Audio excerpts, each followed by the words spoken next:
From Washington, D.C., the Red Sox, coming off a close win in Game 1, can take the series tonight.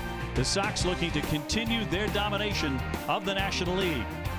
Thanks for joining us, everybody. Good evening to you. I'm Dave O'Brien. My partner, of course, is Jerry Remy. Garen Austin right around the corner. And Remdog, the Red Sox have a lot of heroes in taking the best record in Major League Baseball to date. One of the unsung heroes, certainly, is Sandy León. I would say that he's been flying under the radar for about a month now. He's been playing some very good baseball and swinging the bat well. In that series in New York, of course, had a home run. He got a breaking ball out over the plate, and he just took it very deep at Yankee Stadium for that home run. But we look at what León's done recently for the Red Sox offensively. He's really lifted that average up quite a bit to a point where now it's respectable. You know, over the last 7 games, he's got a .400 batting average with 2 home runs and 8 RBIs. The other thing, the pitchers love to throw to Sandy León. A 3.07 career catches ERA, and that's pretty impressive. That's this year, not career-wise, 2018. And, you know, he's in there again tonight. He's trying to guide Brian Johnson through another appearance here against the Nationals. It worked so well with Rick Porcello. Did that again last night. He has a heck of a track record, and he's a former Washington National. So Red Sox trying to take the series, a 3-game series here against the Nats, and then it'll be on to Kansas City to take on the Royals. Brian Johnson, a left-hander who likes to swing the bat, on the mound tonight here in the middle game of the series, coming your way in just a moment.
For deals, buyatoyota.com.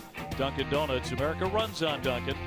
Lexus and the Lexus Strikes Out Hunger program by Geico. 15 minutes could save you 15% on car insurance. Kenyon Grills, the official grill of the Boston Red Sox. And by Southwest Airlines, low fares, no hidden fees. That's transparency. Sox and the Nationals, middle game of the 3-game series. Tomorrow's game will start at 11 a.m. Same time as Patriots Day here on the 4th of July in Washington. And here's a look at the Red Sox lineup, brought to you by Toyota's website for deals, buyatoyota.com. Mookie Betts to lead it off. He crushed home run number 21 last night. Andrew Benintendi's in left. J.D. Martinez in right, with Mitch Moreland at first base. Xander Bogaerts at short. Rafael Devers at third base. Eduardo Nunez, the second baseman. Sandy León with a batting average up to 254 doing the catching. And Brian Johnson, the pitcher and number 9 hitter. In college, he was an outstanding hitter at the University of Florida. Facing the right-hander, Tanner Roark, he's 3-9 with a 4.10 ERA. They give him very, very little run support. Let's take a look at the Nationals defense. They're very good. Third in the National League with only 34 errors on the season. Anthony Rendon at third base. Trey Turner, the shortstop. Daniel Murphy at second, and Mark Reynolds, the first baseman. Left to right, Juan Soto, Michael Taylor, and Bryce Harper. And Pedro Severino doing the catching for ROAC. Here are the umpires now. They're brought to you by Toyota's website for deals, buyatoyota.com. Vic Carapazza behind the plate.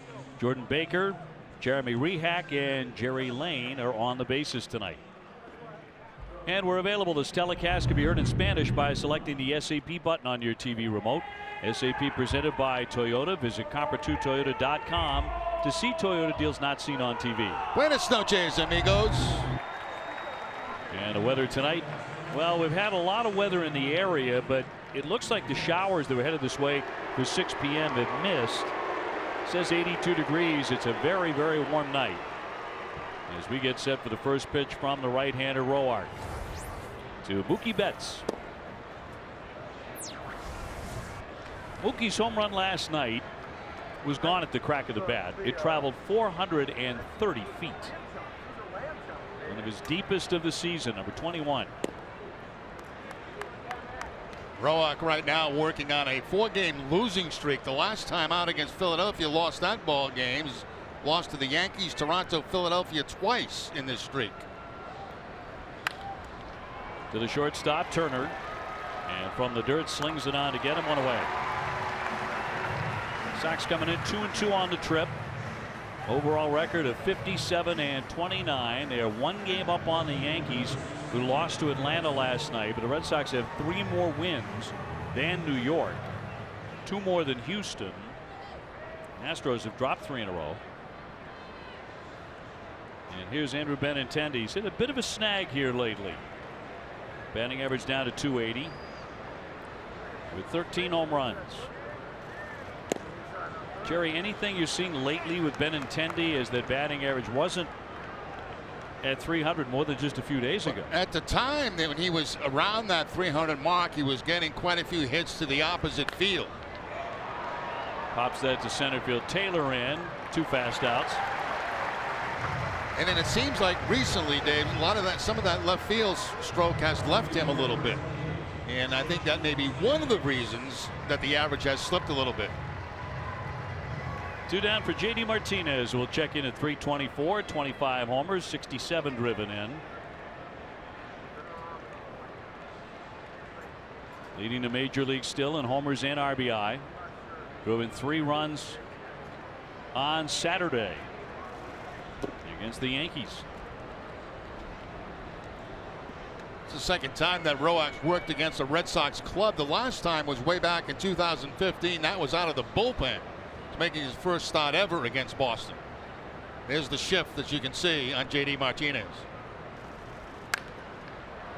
And a fly ball to right field. Bryce Harper there moving over, headed toward the line, and he'll put that away. And the Red Sox go 1-2-3 in the first inning.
2 stolen bases. Soto, Rendon, and Harper after him. Daniel Murphy at second base. Mark Reynolds at first.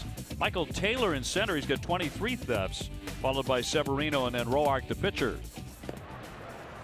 Facing the Red Sox starter, presented by New England Audi dealers, left-hander Brian Johnson, 1-2.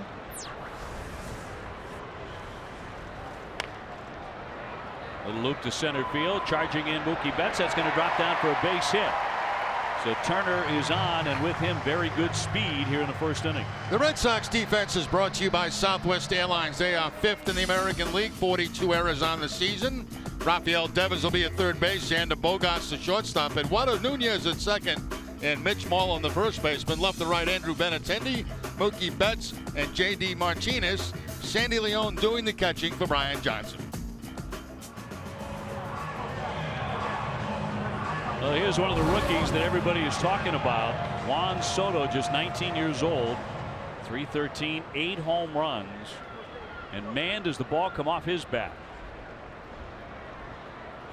Tremendous exit velocity as he waves and misses. Strike one. Shaking his head after that swing, got a pitch up and in. He's telling himself, make it, get the ball down, get the ball down. Left-hander Johnson making his first career appearance against Washington. And a bunt attempt toward third. Pretty good bunt too. Devers will have to hold on to that. Everyone's going to be safe. Soto on with a bunt single. First and second, nobody out. Yeah, bunting for a base hit right there. That was no sacrifice attempt. He went right down the third base line, and there's nothing Devers could do about it. You see where he's playing. He's playing over toward shortstop and had a long way to go to get to that. And of course, by that time, absolutely no play at all. He squared around early too, but again, that was not a sacrifice attempt. That was bunting for a base hit. Good idea too. Yes, absolutely good idea. So a couple of men on for Rendon at 291, 12 homers, 37 RBI. Now, he's been one of their hotter hitters, but one of the things that fascinated both you and I, Jerry, last night was with a runner at first and Bryce Harper on deck in a 1-run game in the 9th inning and a count 3-0, they allowed him to swing the bat. Yeah, I was shocked. And he pops this one up a mile high. Nunez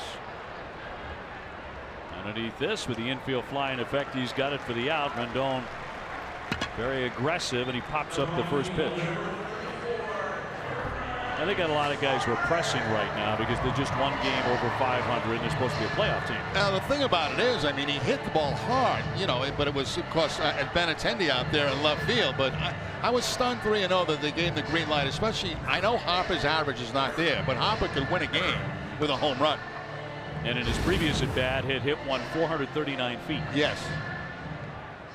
21 home runs for him. As Jerry mentioned, the batting average is quite low for him, 217, but he still does have the 21 big flies.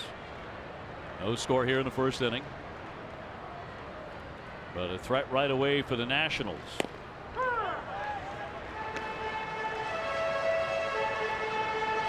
Back to his home run cut last night. Big one off Joe Kelly right there. Long way up in those bleachers. The second deck.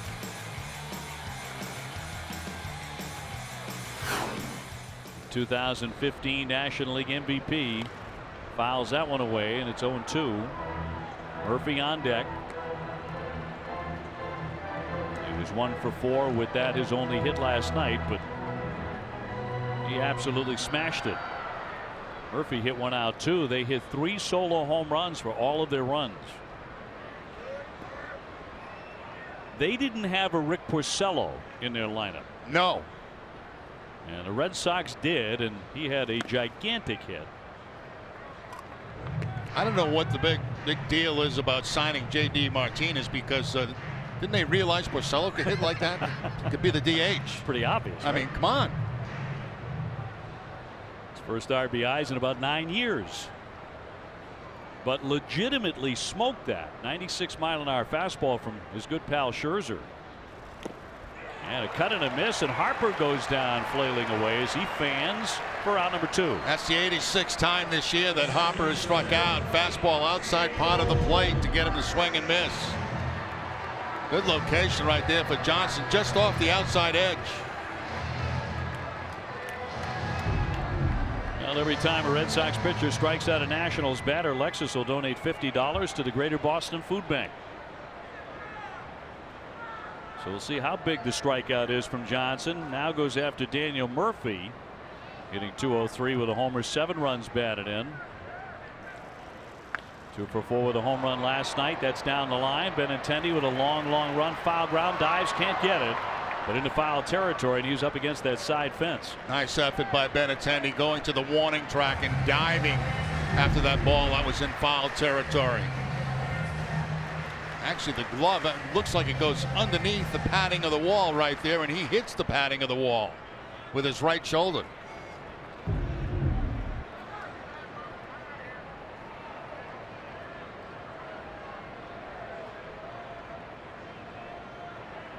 Turner at second, Soto on at first. 2 down. Johnson trying to hold here in the first inning. Against a very good hitter here, even though he has that low batting average at the moment. Pops this one up behind third, foul ground. Devers moving over. He's got room, and he's got it. And Johnson pitches out of a first inning jam and strands 2.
Game coverage beginning at 10 a.m. Live stream any NESN Red Sox game anytime, anywhere you go. Celebrate the holiday with the Red Sox on your desktop or favorite mobile device.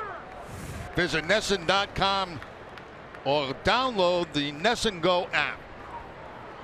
To the second inning, no score. Moreland to lead things off against Roark. Moreland 285 with 11 home runs. Then Bogarts and then Devers. It's the right-hander from Illinois, and that one socked up the middle for a base hit into center. Red Sox have their first base runner tonight against Roark. Xander Bogaerts will be next. Tanner Roark is swinging those mutton chops and a mustache. A fairly new look for him. He said, I feel like it's a pretty decent look, and I'm going to stick with it. Yeah, it looks like something out of the 70s, doesn't it? That was exactly my thought. Yeah. This is screaming 1975. I think it probably has more to do with baseball superstition because he pitched well his last time out. Line into right. Harper trying to close down for a base hit. Moreland will advance. He is safely into second. Back-to-back hits for the Red Sox in front of Devers. Yeah, Bogart's not wasting any time picking on the first pitch and slapping it to the opposite field. For a second, it looked like Harper may have a shot at it, but no.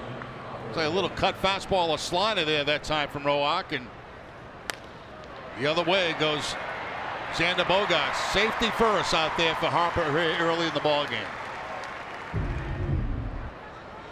2 on, none out for Devers at 245 with 14 home runs.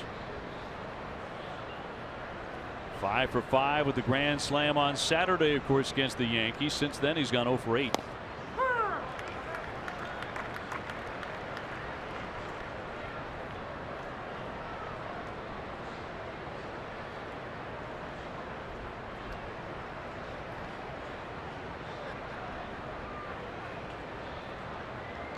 Roark is coming off a 4-3 loss against the Phillies, but he pitched it pretty well over 6 innings, just 2 runs. Severino with the stop. Look at what we found here talking about this particular look. Yeah, it was very popular back in what was that, 1975? You were with the Angels then? Yeah.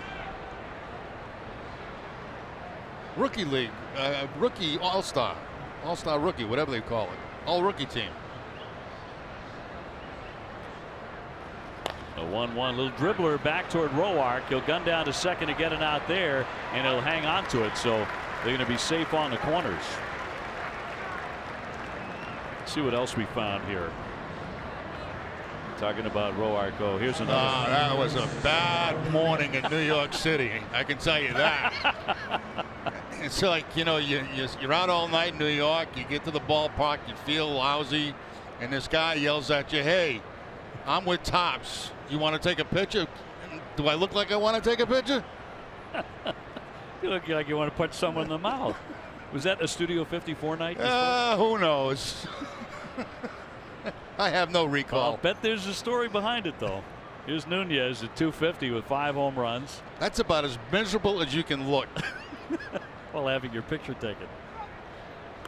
I think my hair was perm then too, if I'm not mistaken. Yeah, that was some look.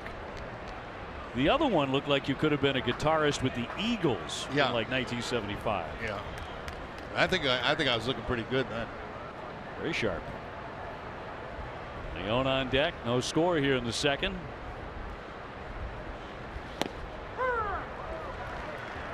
We all have those moments, right, where we look back in our photo albums and we go, you know, I thought I looked pretty good back then. You know? Yeah. Well, the difference is I knew I looked pretty good back then. I'm not looking real good now. I know that. You're holding it together okay. Here's the 0-1 from Roark. There's a shot. High and deep to left. Carrying back. Soto back at the track, at the wall. It's gone. Eduardo Nunez jumps all over that for a 3-run homer, and the Red Sox are in the lead early. His 6th home run of the season. Now, you know, that's how crazy this game is. Last night, Brock Holt's in there and has just a fabulous game. I mean, a terrific game last night. I look at the lineup today, I go, I can't believe Holt's not playing, right? They put Nunez in. What does he do? I mean, first pitch he sees, he takes out of the ballpark for the home run, a 3-run job. Fastball middle in. No question about that one. Home run number 6. That is our high-strength steel play brought to you by New England Chevy dealers and the Chevy Silverado. And the Red Sox are on top 3-0. With Sandy Leone the batter. It's one of the ways you know you have a really, really good team, right? Yeah. When Brock Holt has 3 hits the night before, but he's not in the lineup. Socked into left, and Soto to his right will put that away. 2 down.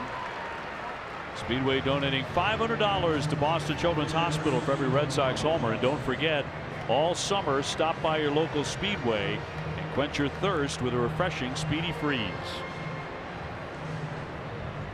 So Eduardo Nunez goes downtown in the Red Sox bullpen for a 3-run homer. Filed away by Brian Johnson. Now, you remember he was a first baseman at the University of Florida. And while there, he hit .324 with 15 home runs. He's not had a hit in his major league career yet. And if he throws in that pitch again, he may never get a hit in the big leagues. Right, and he looked like it with that shake of the head. Yeah, that big curveball got him pretty good. He had to have been tempted to go to Rick Porcello for some hitting tips. He gets a piece of that one. A key matchup presented by Sullivan Tire and Complete Auto Service. Always here to get you there. Brian Johnson's career and some video. Oh, hear the ping of the bat? Aluminum bat. That's all right. You know, as a junior, he was a finalist for the John Olerud Two-Way Player of the Year award. He was a DH, a first baseman, obviously a pitcher too. Back then he could swing the shillelagh. Tried to check and he did not offer, says the third baseman lane, third base umpire lane, and the count 2-2. Mookie Betts on deck. Rick Porcello last night with one of the big hits all season long, obviously. And he puts that in play behind third Rendon and in time to get him. But the Red Sox scored 3 times. Nunez blasting one into the bullpen.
Sox and Two. Sox and Two is brought to you by Cumberland Farms, where you get iced coffee for 99 cents, any size, any day.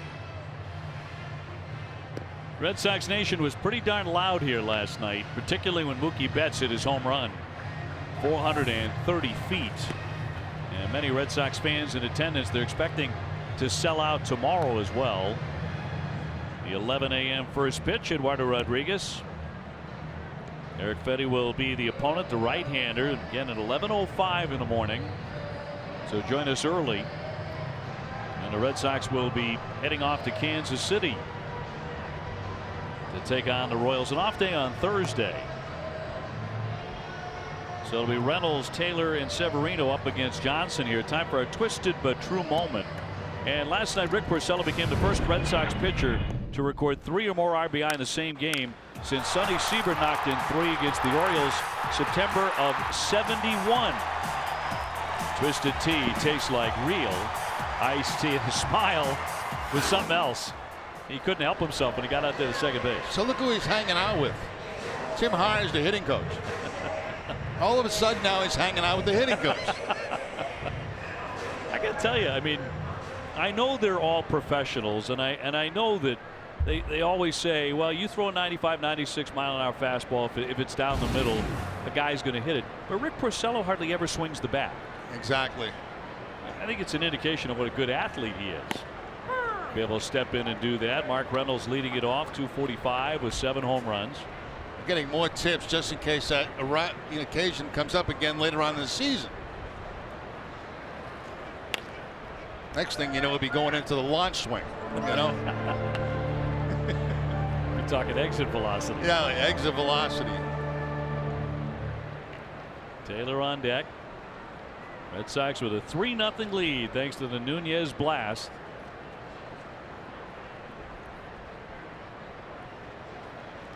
Reynolds, a guy who can certainly hit it a long way. He's done that often in his career.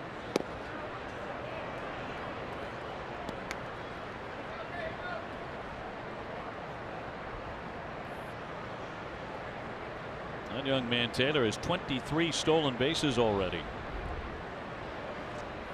And a 1-2 cut on and missed. He struck him out. Second K in the book for Johnson.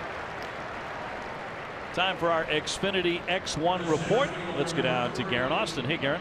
Obi, Jerry, Rick Porcello is a pretty tough act to follow with that base clearing double yesterday, but actually Brian Johnson has been impressing everyone throughout the week during BP. And Alex Cora joked with us that after he saw Johnson take BP, that's what really sealed the deal that he would make this start tonight. Now, as you guys have mentioned, Johnson was a great hitter in college. He said taking BP is fun, but it's a whole different thing during the game because you are facing some of the best pitchers in the world. But guys, Johnson said he was really looking forward to making this start tonight. He said he's gotten very comfortable in the bullpen. He's just still very happy to be with his team and do whatever he can to help them win, guys. Well, he's coming off a very strong performance, as you know, Garen, against the Angels last time out, which was his first start since the 2nd of April. He surrendered just 1 run in 4 innings, gave up just 3 hits, no decision in a game the Red Sox would win 4-2. Look where Eduardo Nunez is playing right now. And that's because of the speed. Now he's going to back up with the count 3 balls and no strikes. But he was playing in closer than double play debt because of the speed of Taylor and bunting ability, pushing it towards second base. Now with 3-0 count, he moves back to a normal position, doesn't expect a bunt.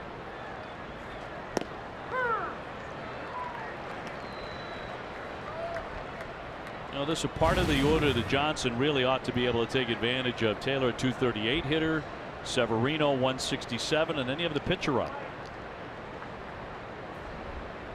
And a 3-1.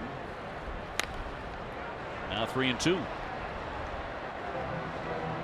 Well, I mentioned coming on the air how the Red Sox have just flat dominated the National League, and they've won 16 of their last 18 games against the National League. 10 out of the last 11. That's been going on for a lot of years. Really owning the National League. 3-2 up the middle for a base hit. So Taylor is aboard with 1 down. Tickets for the 2018-19 Boston Bruins season are on sale now. Be at TD Garden for the biggest games of the season as the Bees take on the original 6 opponents and other top rivals. Get your tickets now at Ticketmaster.com. Third hit of the night for the Nationals brings up Severino, 167, no homers. He's driven in 11. Nationals not strong at that position. Matt Wieters is out with an injury, so the catcher spot has been a weak link for them. They are 42-41. It's a long enough period of the season. You have figured out who you are and who you may need to be. You wonder how active they may be in the coming days. They've got several players out. They're waiting to return from injury, including Steven Strasburg, the outstanding pitcher. But the Atlanta Braves are legit. They're playing very, very well. A bunt attempt looked like he offered at it, but he did not, according to first base umpire Baker. Now Taylor at first base with 23 steals, caught 4 times, always a threat regardless of the score.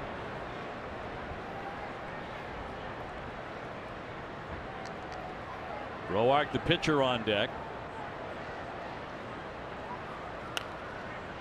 1-1. You know, sometimes, like the first pitch we saw to Severino, where he attempted a bunt, sometimes they'll do that on purpose when they have a guy at first base with speed, because he's maybe expecting him to steal. He thinks he might go on that pitch, and he's trying to fake a bunt and pull the bat back right in the catcher's face to keep him back.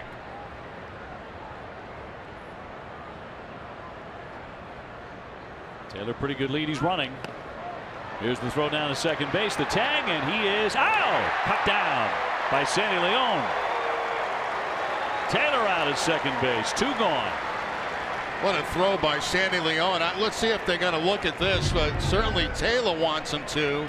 There's the throw right on the money, and applying the tag is Nunez. Now the question is, was the hand in before the tag? When regular speed looks like he's out. And I don't think they are going to. Are they? Well, they may want to look at this. Nope, they're not going to look at it. So it's caught stealing. The premier guy, Michael Taylor. And no challenge by Martinez and the Nationals. And he had a great jump at first base. This is all Leon right here with that perfect throw right on the money. Wow. And a good job by Nunez straddling the bag, not getting in front of the bag. It's one thing you don't want to do as a second baseman too often is get in front of the bag, because then every tag becomes very long. And it takes longer than if you're straddling the bag and you just slap the tag down. 3-2 on Severino. And ideally for Brian Johnson, he gets this man and has the pitcher Roark up to lead off the next inning. Certainly don't want to be walking the number 8 hitters hitting 167.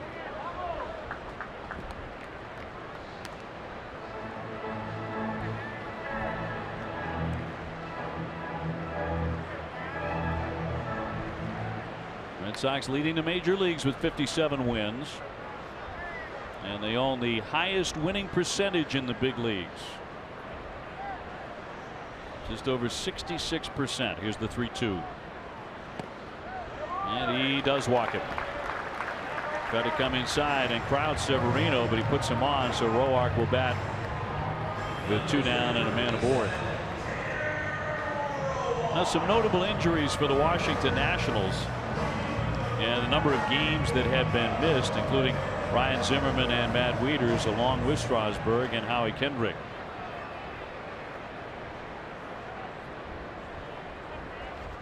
Roark at 143, no homers. He's driven in 3 runs. Does get it in play, backhanded by Devers behind the bag. Little off target, but Moreland got back there and got the base in time to retire the side.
Sports, the official batting glove of Major League Baseball and the Red Sox.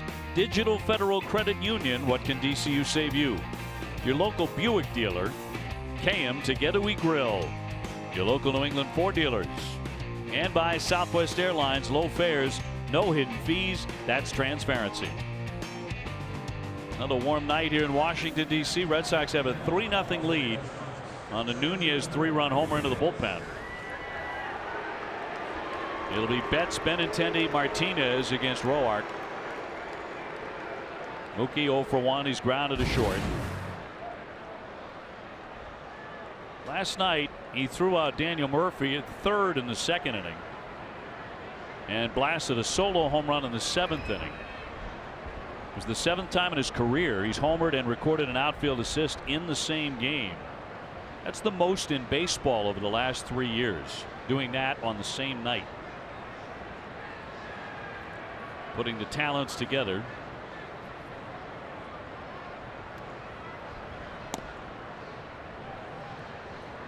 After the game, Daniel Murphy, who was out by about 15 feet on the play at third, thrown out by Mookie Betts. After the game, Murphy said, "I would do it again 10 more times.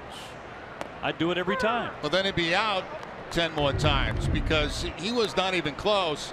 And I get it, you know, because they're having some trouble scoring runs. You know, they're trying to push the envelope a little bit. But to me, I just don't think that was a good base running play. And if you add into it that he's pretty recently back from microfracture surgery on the knee, it seems a little bullheaded to be talking about, well, just keep on doing that. The only chance he would have had to be safe if the ball took a bad bounce off the throw of Mookie Betts, you know, and got by Devers or something like that. If the throw's anywhere near target, he's going to be out every time. The running on Mookie Betts, not a good payoff. Here's the 2-2. Chopper to Taylor. Up and over, and Turner in plenty of time to get him. So one man gone. Benintendi will be next. Join Nesson for Home Base's 4th of July special, where combat veterans and their families share their stories of perseverance. Learn how Home Base, a Red Sox Foundation and Massachusetts General Hospital program, is helping veterans overcome their emotional challenges at home. Home Base 4th of July special premieres tomorrow morning at 8:30 on Nesson. Benintendi with a fly to center first trip, so he's 0 for 1.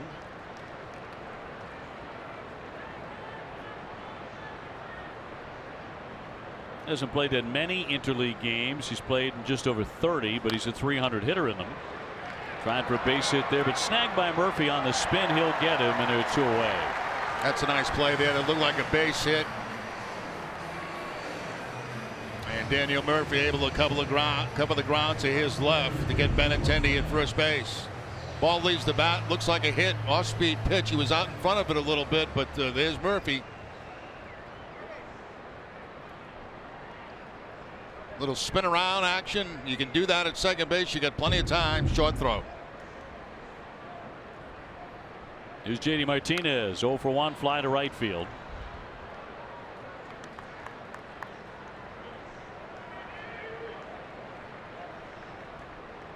You look at how good that Martinez has been, how consistent he's been. He's hitting .323 off righties, .324 off lefties.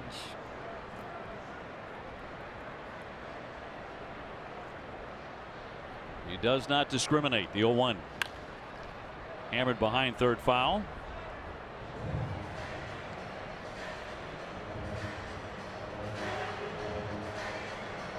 JD did not play last night.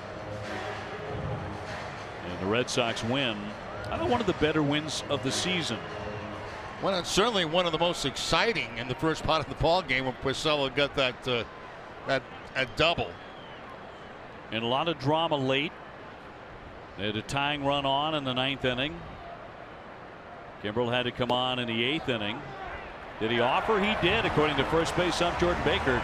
That'll be strike 3. That's all for the Red Sox.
And we're being told back spasms the reason why for Mitch.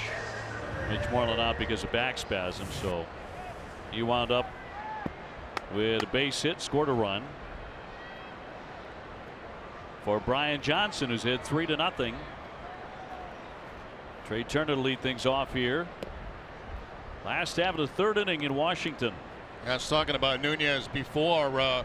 He's doing it again now, where he's in very, very close at second base against Trey Turner. There's another guy who can really fly. I mean, he comes in, he was in closer than double play depth on that first pitch to him. He moves back, seems like with every strike.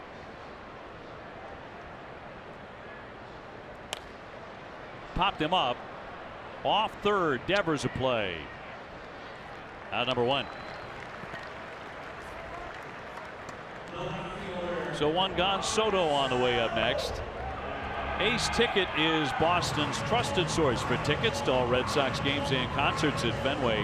The prices and service are better than you can imagine. Go to aceticket.com right now. Soto with a bunt single his first time up.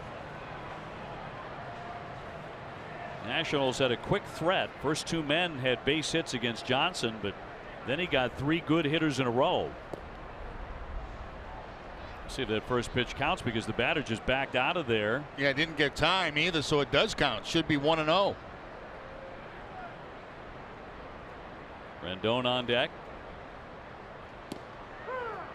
And leave it to count at 1-1.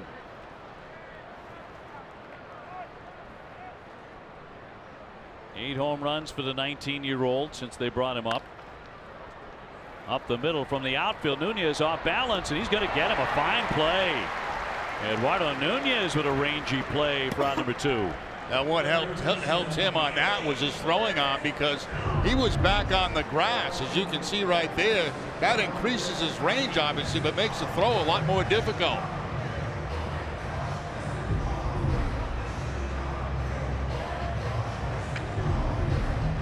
Like a little slip by Soto coming out of the box too, and that may have helped. Yeah, a little stumble right there, and that might have helped. And then he flips his helmet off. He wanted to get rid of everything. Rendon 0 for 1, a pop up to second. Johnson trying to make it a fast third inning.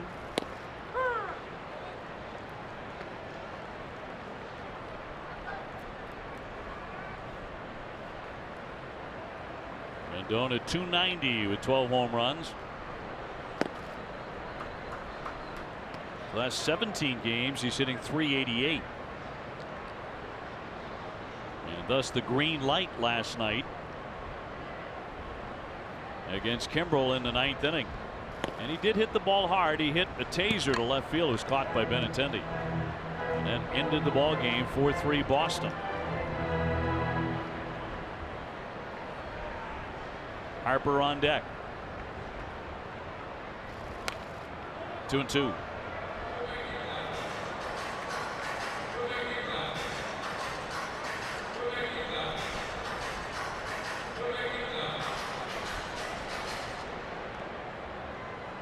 Now you wonder about the immediate future of Brian Johnson. Will he remain in a rotation?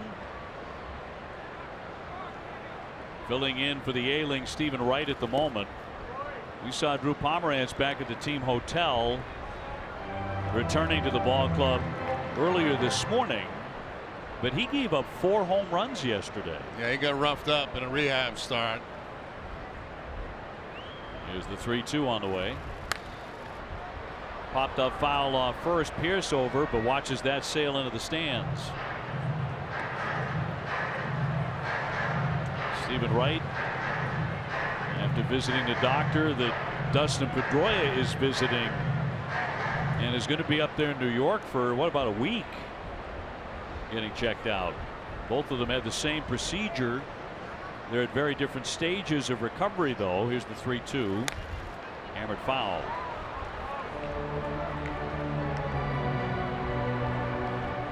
Import the NESN Red Sox schedule on any device with alerts 15 minutes prior to each game, with matchup info, streaks, updated times, and more. Visit NESN.com/schedule. It's presented by Franklin Sports, the official batting glove of the Boston Red Sox in Major League Baseball. Nobody on base, 2 down, 3-2 coming to Rendon. High fly ball that's driven deep to left center field. Mookie Betts back. He has room though, and he'll make the catch to retire the side. They go 1-2-3.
For all Sox fans, pick up KM Fenway Franks at your grocer today. KM, together we grill.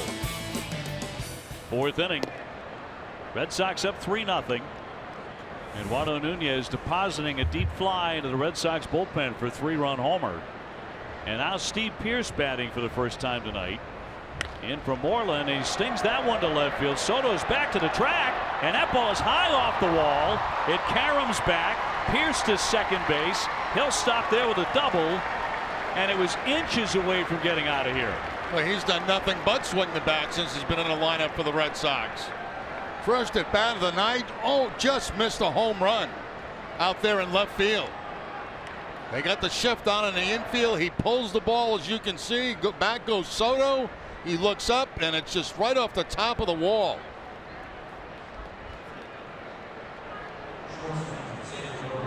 Well, acquired from the Blue Jays on Thursday, went 2 for 4 in his Red Sox debut with a double. He's got himself another 2-base hit and almost got out. Almost into that flower bed. So lead-off double for Xander Bogaerts. That gets away from the catcher, who's in pain now. Pearce down to third and stopping there, and Severino is hobbled.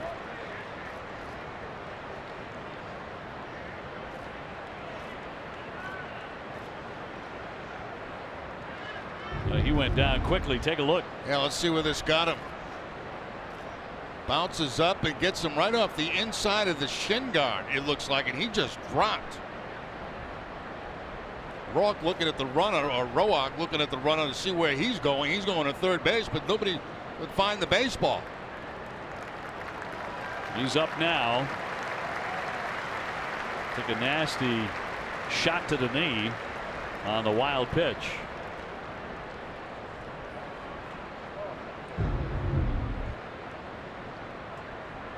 And he's saying he's fine. Let's go. Now see now if the Nationals bring the infield in, I would imagine they would, already down 3-0 in this ball game. Xander with a base hit first time up. 1 for 1 tonight. Sox already ahead 3-0, trying to add to that with the infield in tight.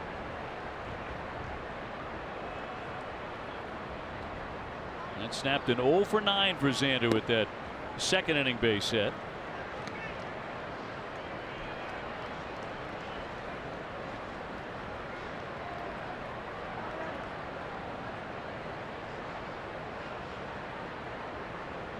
Rafael Devers on deck. Pierce at third with nobody out.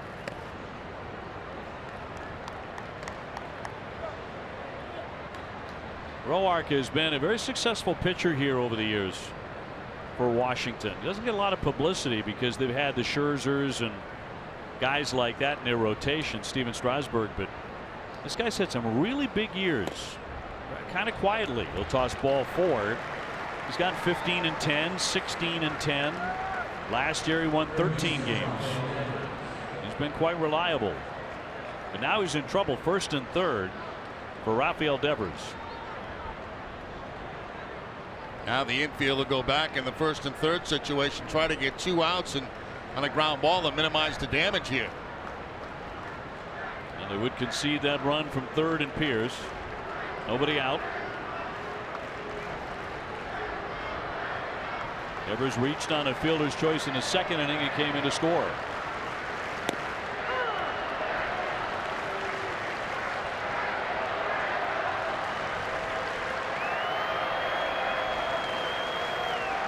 Red Sox fans are stirring it up early here in Washington.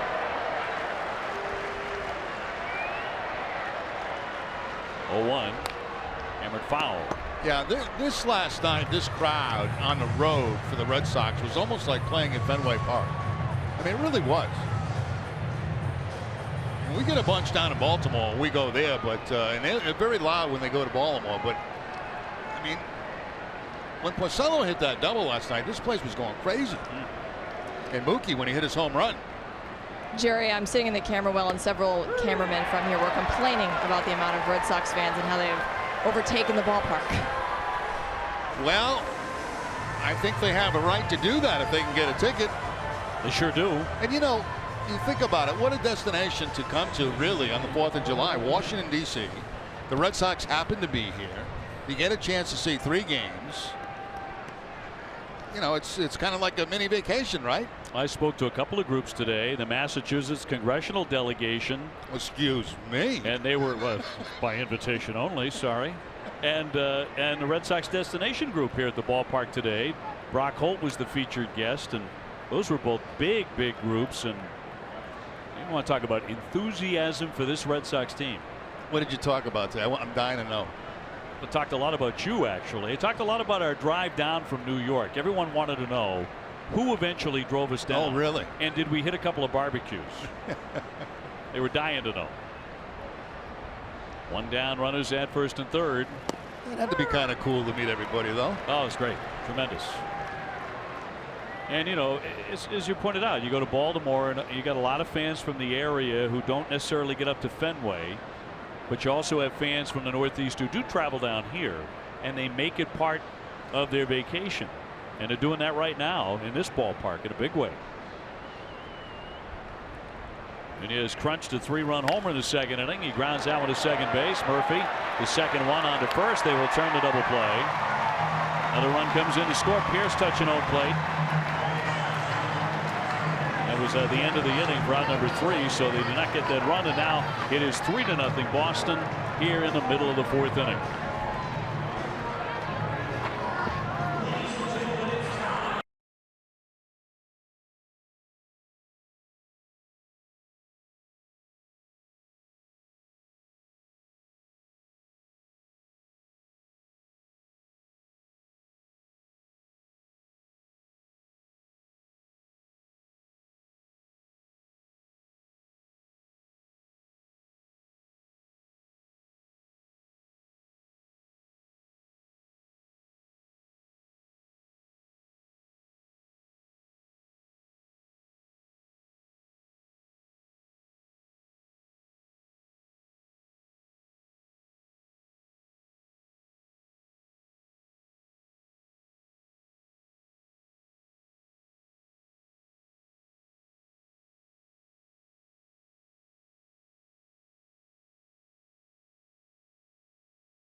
Reggie, Eck, and Steve will break down the game, and you'll hear from Brian Johnson and Alex Cora. Huber, WB Mason celebrating over 20 years of same-day delivery. Red Sox hit 3-0. We go to the bottom half of the fourth inning. Harper, Murphy, and Reynolds, and tagged by Bryce Harper. Right field, Martinez backing up to the track of the wall, leaping up, and he can't get it. It's off the padded fence, and Harper jogs into second base with a stand-up double. And he nearly hit it out of here. Last night, launching a home run, they went 439, now double. Yeah, he gets that fastball from Johnson, and he thought he had enough when he made contact. And you can see Martinez struggling a little bit to get back to that wall. He looks at the wall, leaps, but it was like too late. And then Mookie Betts did a good job backing him up to hold Harper with the two-base hit.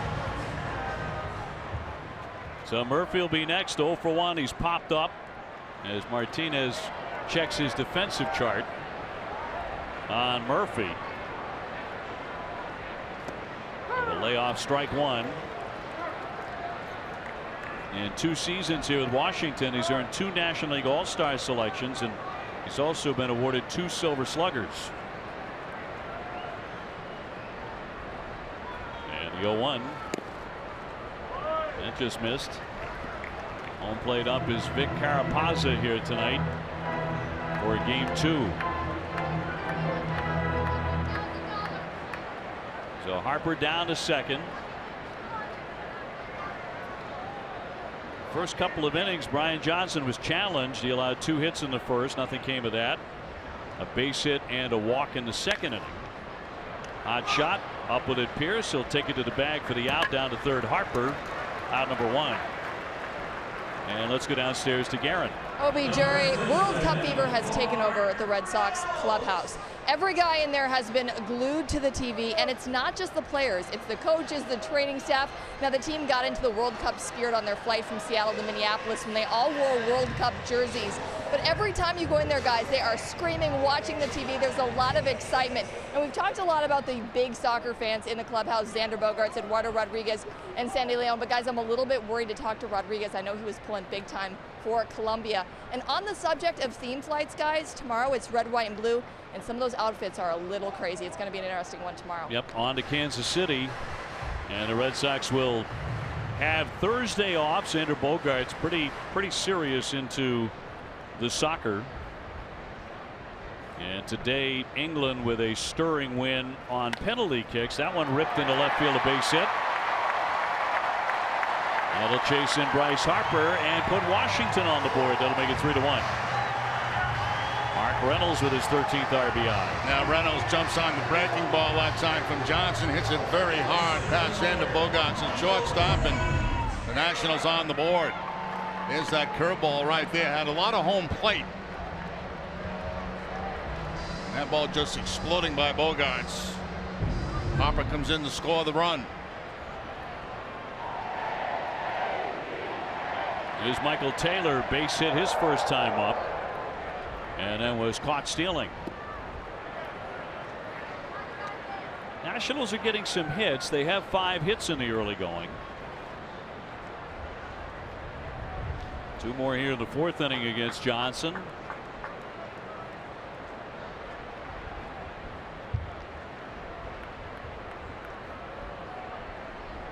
Taylor came in a .238 hitter.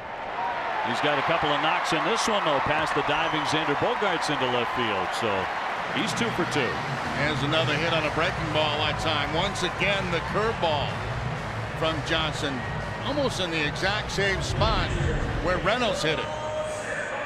There's the breaking ball right there, topped by Taylor, but gets the good result by the dive of Xander Bogaerts. So that's back-to-back, almost identical hits. That'll bring up Pedro Severino. The catcher walked in the second. First and second with 1 gone.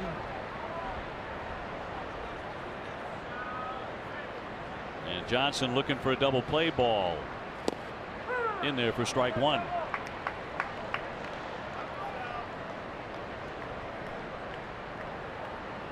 Severino, a very good defensive catcher, one of the better ones in the National League, but so far not much offense out of him. And it is 0-2 on the foul.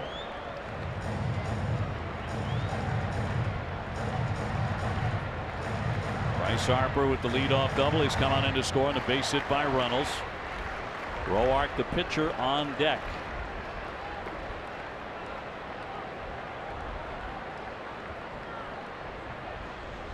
Lefty looking for a K or a ground ball, and it's Luke Fowl out of play.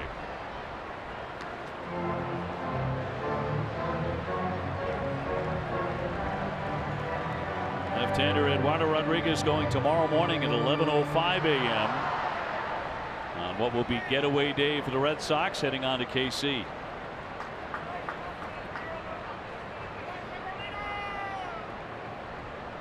The lefty with the 0-2.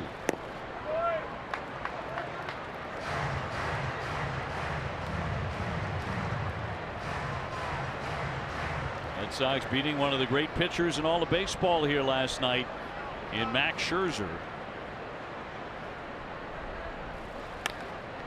Fly ball in the center. Mookie Betts backing up a bit to make that catch. Reynolds will tag up. He will advance from second to third. And there are two gone with the pitcher coming up. Tonight after Red Sox coverage on NESN Sports Today, get the latest on the Bruins' plans for free agency. NESN Sports Today is presented by People's United Bank, where the technology is as helpful as the people.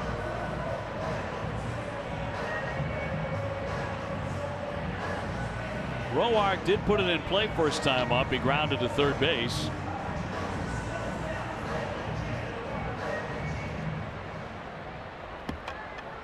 .138 hitter. He's driven in 3 runs this season. He has runners at first and third.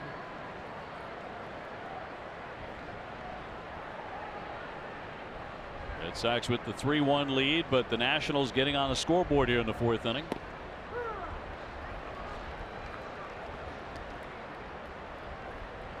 Sox will be in Kansas City for 3 games and then return home to Fenway Park for the final week before the All-Star break. July 9th through the 15th. Line drive into left field, that is down for a base hit. That'll drive in a run. Reynolds touches home plate, and it's 3-2. So the hits keep on coming here for the Nationals. And all the hits, with the exception of Harper in this inning, have been on his curveball. 3 straight hits on the breaking ball. Not a bad swing by Roark there. Stayed back on it fairly well and delivers the base hit to left field, brings home the run. So now it's a 1-run ball game. Well, they have 4 hits in the inning. Time for our Dunkin' Donuts poll question. Timing is good on this. Should the National League adopt the DH? Yes. Text 1 for yes, 2 for no. Text your answer to 536 536. Message and data rates may apply. 1 message per vote. Yes, yes, yes, yes. Would be my vote. How do you feel about it? Really on the fence about it? Yeah. I'll probably lose that vote, but well, we'll see. It's a good question tonight. And last night, fly ball by Turner. Benintendi's got that lined up, and he's got that for out number 3, but a couple of runs up there for Washington.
said, love is now bigger than ever this summer.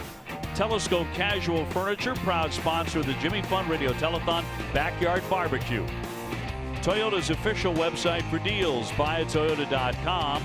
And by Southwest Airlines, low fares, no hidden fees. That's transparency. Top of the fifth inning coming up. Roark continuing his warm-up tosses here. He has helped himself and closed the gap with an RBI single. So now 3-2 Red Sox lead. It'll be Leon, Johnson, and Betts.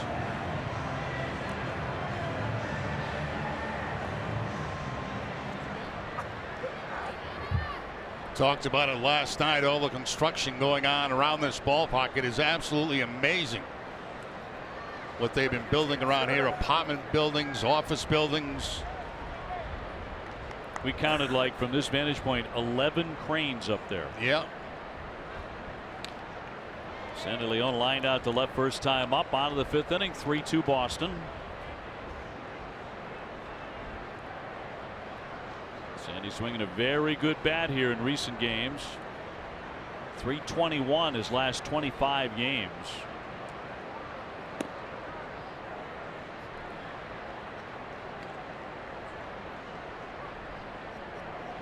Brian Johnson, a pitcher on deck.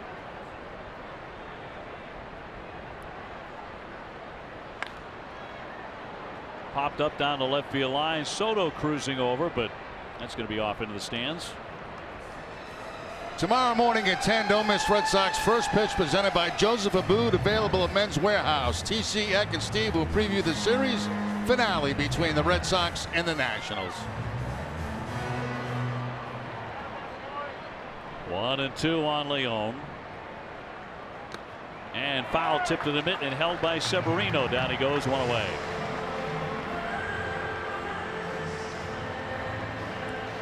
Elevating the fastball this time to pick up the strikeout, going up in the zone against Sandy Leon. Nice job by Severino to catch that foul tip. Well, stay tuned after the third out of this half inning for the Mid-Fifth Studio Show with Adam and Jemai. Johnson the second time lines that one the other way, and that's down for a base hit. Boy, our pitchers swinging the bats in this series. Johnson 1 for 2. Yeah, line shot by Johnson the other way. Of course, they shade the pitches to the opposite field. I mean, if they're in a normal position, that ball's going to be 2 bases. Takes an outside fastball, just goes right with it. He's got a little weight shift, doesn't he? Goes back on his back leg some. Stays back nicely and shoots it to the opposite field.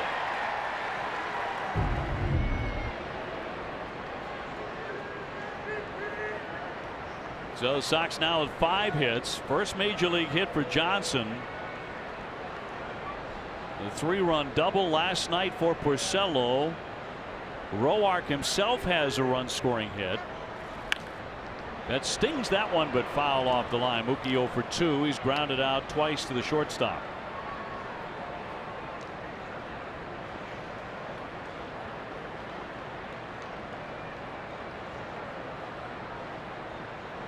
The home run last night for Mookie Betts was the 99th in his career. One more, he'd become the 4th Red Sox hitter with 100 before turning 26.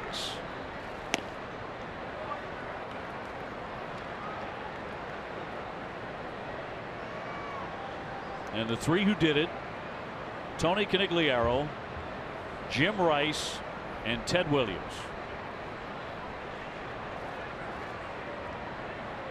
Benintendi on deck. Here's the 1-1. That fastball, a 2-seam fastball, averaging about 93 miles an hour from Roark.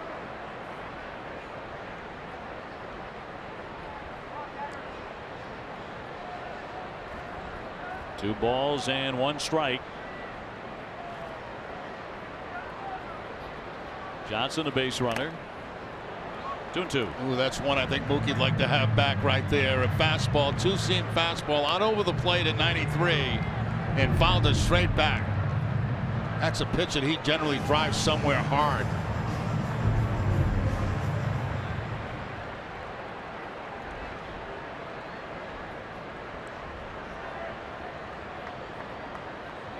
2-2 to Betts.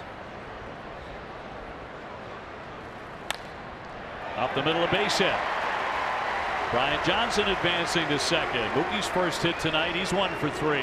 Well, he did get it back, except this time it's a little bit lower in the zone and takes it up the middle for the base hit. Fastball again, a cross seam fastball this time. And Betts right on it for the base hit.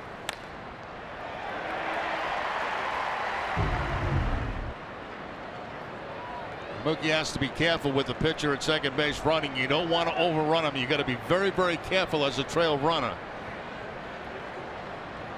Benintendi with a fly out and a ground out. 0 for 2.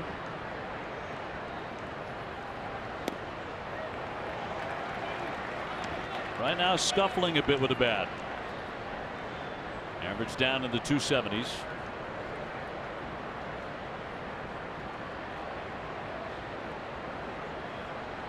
Sox up a run in the 5th.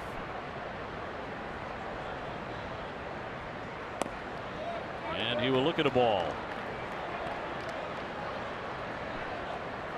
JD Martinez next.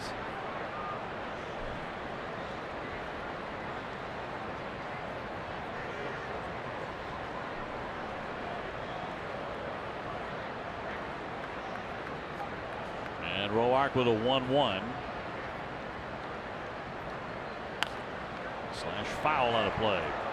So that's what happens when you're in a slump. You miss good pitches to hit, and that's exactly what happened that time to Benintendi. That was a pretty good pitch for him to swing at and make good solid contact, and he ends up fouling it off.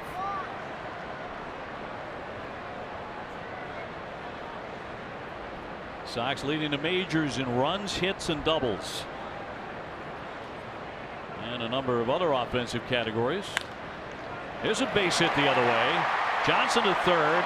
You're going to put the brakes on him right there, and that will load them up. So Benintendi with a single to left, and they're all filled up for Martinez. It's a little bit like we were talking about earlier. You know, Benintendi using that opposite field some. And he does that time to pick up the base hit. Of course, with Johnson at second base, they got to play station to station baseball, but that's where that ball's supposed to go. Not roll over and hit a ground ball at second base. Take it the other way.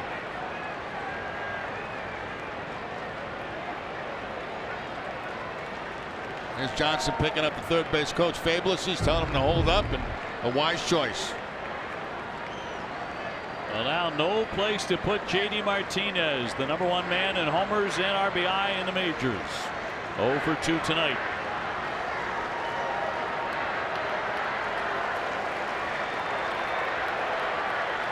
And here come the Sox fans again in force.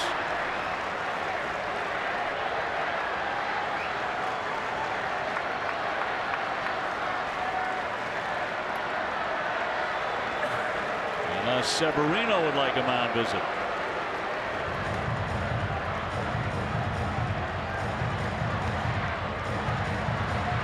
Base hits in the inning by Brian Johnson, his first major league hit.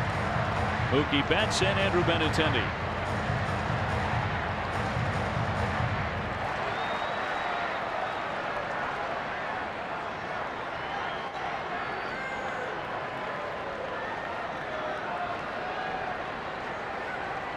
At the moment, a 1-run lead for Boston.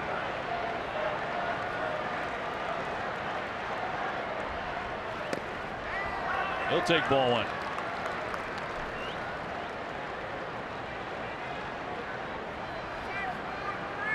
JD trailing only Mookie Betts in slugging percentage, and Betts and Mike Trout in OPS.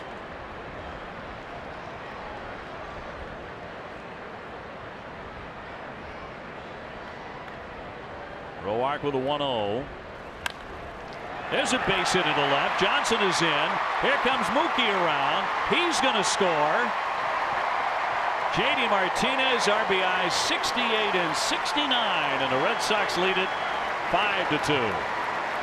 You know, they tried to throw the first fastball inside, and they did for a ball. They wanted to go back in again against JD Martinez, but this time they don't get it far enough inside. You see how it leaks out over the plate, and Martinez takes it on the ground for the base hit to drive in 2. They're trying to jam him is what they're trying to do, but you leave it out over the plate, he's going to get you. He's been getting a lot of them. 69 RBIs and counting. That'll send up Pierce, who doubled and almost hit one out in his only plate appearance in the 4th inning when he came on to relieve Mitch Moreland, who went out with back spasms. Red Sox already with 8 hits. They've out hit them 8-7.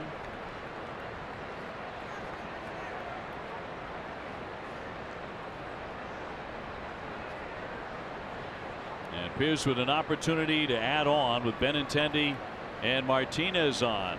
Only one away.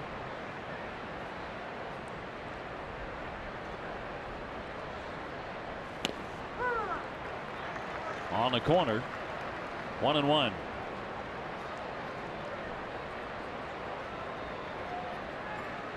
Early in the game, Eduardo Nunez with a 3-run homer. Red Sox took a 3-0 lead. The Nationals came back to pull it in 1. Now the Red Sox up 5-2, and that one's socked to right field. That's down for a hit. Here comes Benintendi in to score. Dropping into third, Martinez. Pierce continues to swing it, and the Red Sox lead it 6-2. I mean, what more can you say about Pierce since he's put on a Red Sox uniform? All he's done is get hits. This went to the opposite field to drive in a run.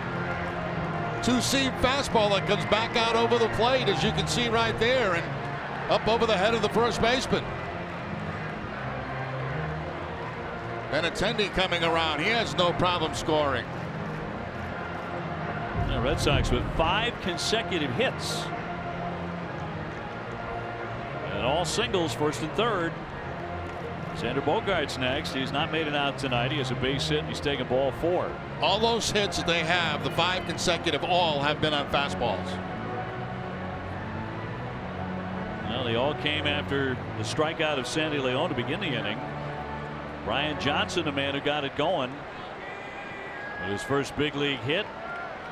And Mookie Betts, Andrew Benintendi, JD Martinez, and Steve Pierce.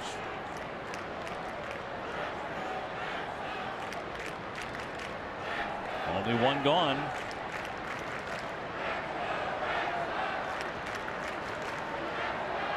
Xander with a base hit in the 2nd inning, took a walk in the 4th inning.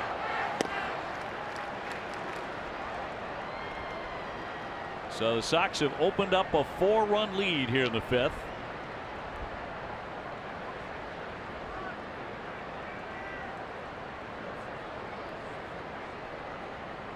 And picking on that fastball of Tanner Roark.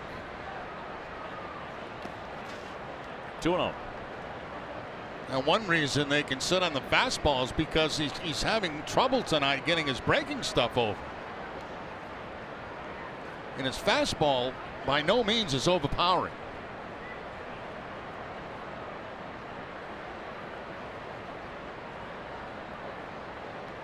Xander has done damage with men in scoring position this season. 44 runs batted in. There's a fastball there in a good spot, the outside corner.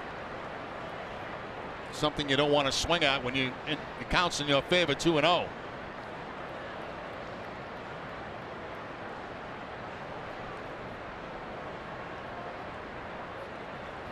Bogaerts looking to keep that line moving to 2-1. All even up on him. A change up that time.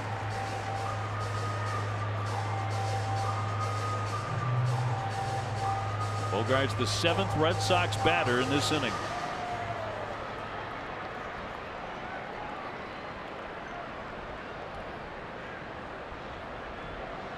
Looks like another changeup.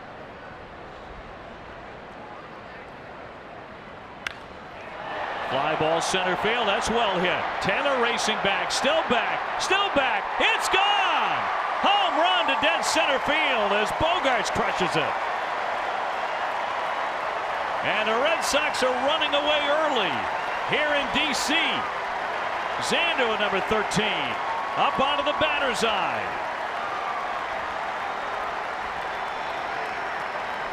Well, he showed him one changeup, and then he showed him one too many. That second changeup, Bogaerts takes straight away center field. There's the changeup again. It stays up in the zone. Bogaerts does a great job staying back on it, not fooled at all by it. He just saw one and loses that. And blows up the lead to 9-2. Bye-bye. A 3-run shot to center. Rafael Devers over 2 in this one.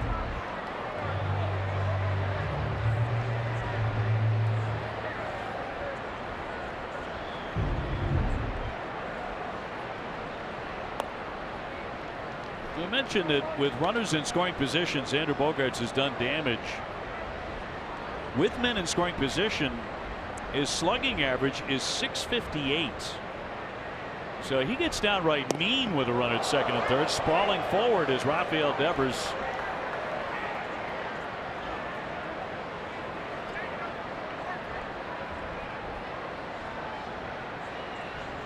And Washington still doesn't have anybody warming up in the bullpen.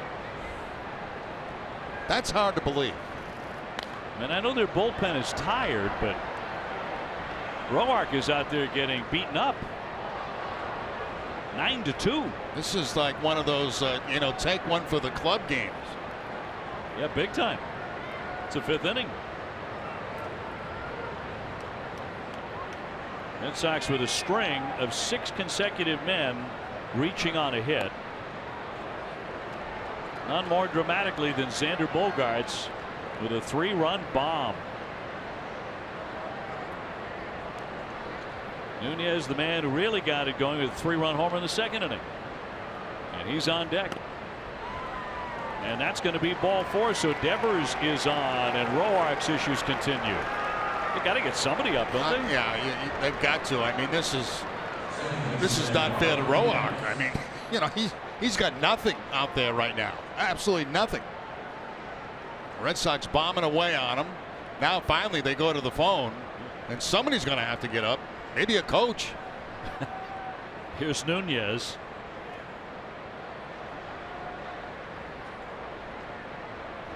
Three-run homer, and he's also been doubled up. Finally going to get Matt Grace going in their bullpen. It seemed to us to be several batters too late. Yeah, I don't know, man. It's hard to believe when you got the kind of inning the Red Sox have had, that just now getting somebody up.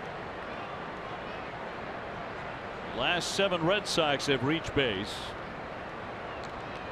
to make it 9-2. Slap to third, up with it. Rendon down to second, 1, and another double play, and that will end the inning. But the Red Sox pile up the runs, now on top 9-2. Time to check in with Adam and Jemai for the Mid-Fifth Studio Show, guys.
Sox have run away here in the early going. Still plenty of baseball to be played tonight, but Xander Bogaerts crushing a 3-run shot to the batter's eye. And the Red Sox just scored 6 times to lead at 9-2. Premium Flex plans are on sale right now. Plans include matchups with the Yankees and summer weekend games and some of the best seat locations at Fenway. For more info, go to redsox.com/premiumflex. So a little bit of run support for Brian Johnson. And the left-hander will get Soto, Rendon, and Harper. In the bottom half of the 5th inning, Nationals fans are not making a lot of noise at the moment. Red Sox fans have been doing nothing but since they got here. Game 1 last night. Red Sox won that 4-3. Very exciting win against Scherzer and company. A different kind of game here tonight for sure. Some action in the Red Sox bullpen right now. So Johnson, you know, who last time went 4 innings in his start, into the 5th here tonight. And looking to go long enough to qualify for the win. It's Hembree getting loose. Here's the 2-0 and a strike. Soto bunting for a base hit in the 1st inning. He's also grounded out to 2nd.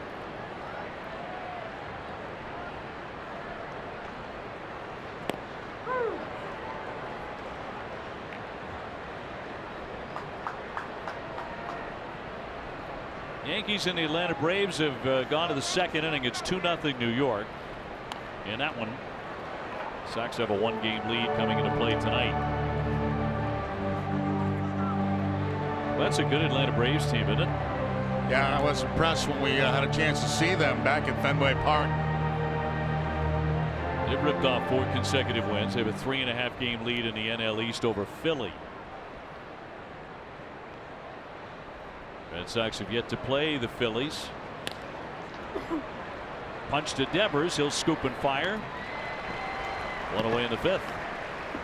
Tomorrow morning at 10:30, don't miss Red Sox Game Day Live presented by DCU. TC, Eck, and Steve will all be up early, and they will preview Eduardo Rodriguez's start against the Nationals. DCU Digital Federal Credit Union. What can DCU save you? Well, I want to see that. I want to see them getting up early. I want to see what they look like when they head in. They're kind of down to a half-hour show. 10:30. Is it a half hour? It should be an hour, right? Full hour, unless I'm reading. Oh, I'm reading the 2nd half. Okay, so it is an hour show, so they're going to be up really early.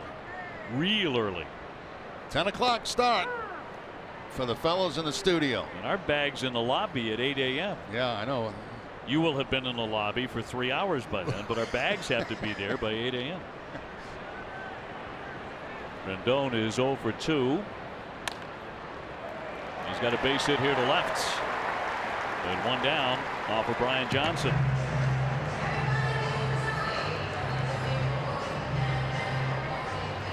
So he's got himself a 6-game hitting streak, batting .360. A really fine hitter and a good defender too. He's only made 1 error at 3rd base all season. Bryce Harper next, to strike out and then almost hit a home run in the 4th inning. High off the wall in right field. He torched one, went for a double.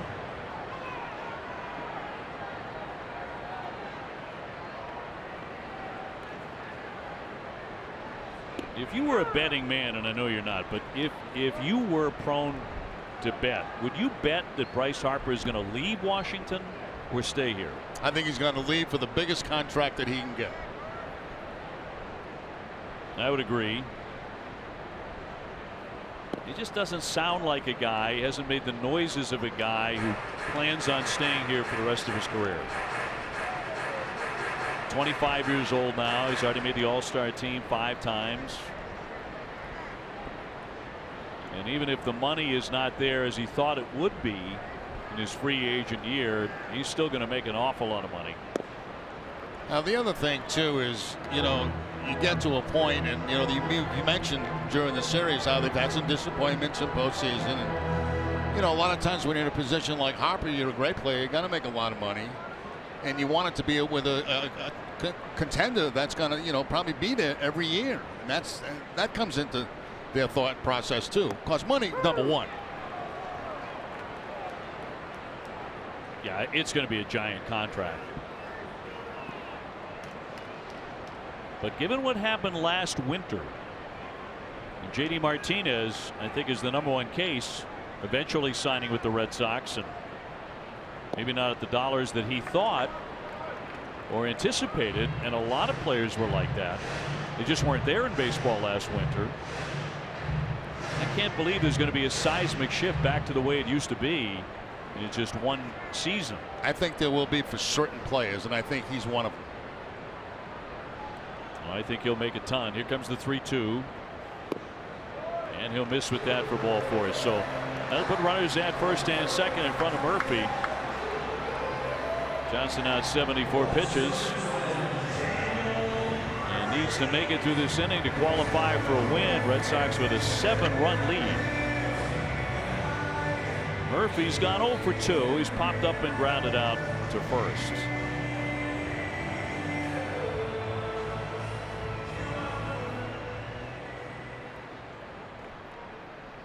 .197, most of that a function of coming back from knee surgery. And truly one of the better hitters in the National League when he is healthy. Showed that last night when he ripped the home run. That got out of here in about 2 seconds. But the Red Sox have hit a pair. Nunez and Bogarts both going yard. And both with 3-run homers.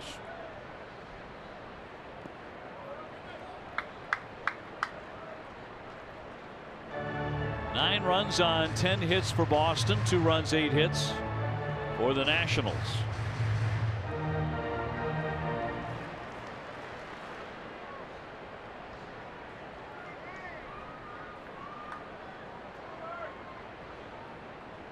Johnson looking for a double play ball here, but instead that is scalded to right. Coming on to make the play, Martinez.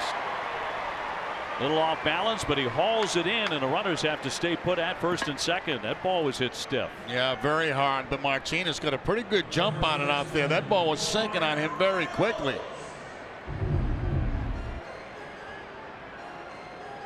Able to make the catch, and out comes Cora.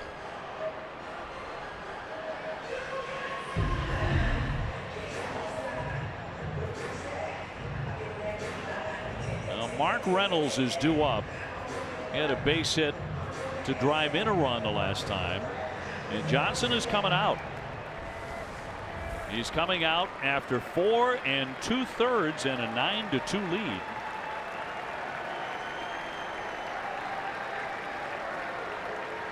And Reynolds.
Straight away center field on a changeup. Big inning for the Red Sox. The Red Sox with 6 consecutive hits. This is kind of amazing, isn't it? I mean, when you think about it, the Red Sox have the big lead. They can't get their pitcher through the 5th. The Nationals are getting crushed, and they got nobody thrown in the bullpen. Right. I don't get it. Amazing. I mean, they can't be that burnt out, can they? I wouldn't think so. I mean, they did get 6 innings out of Scherzer Exactly. last night. Now, the start before that, their starter went short. They used a bunch of different guys in a loss to the Phillies, but can't be that worn out. In any event, runners at first and second, 2 down.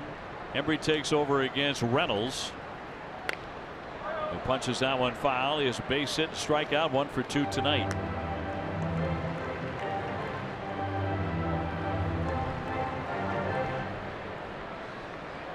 So it's Rendon and Harper aboard.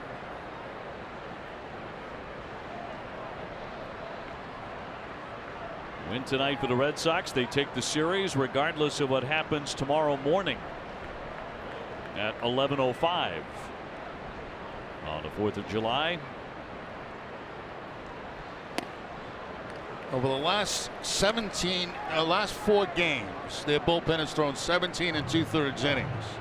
But you got to make contingency plans for that, don't you? Sure. Yeah, no doubt. Shocking he didn't have anybody up until right at the end of that run by the Red Sox when he got Grace going.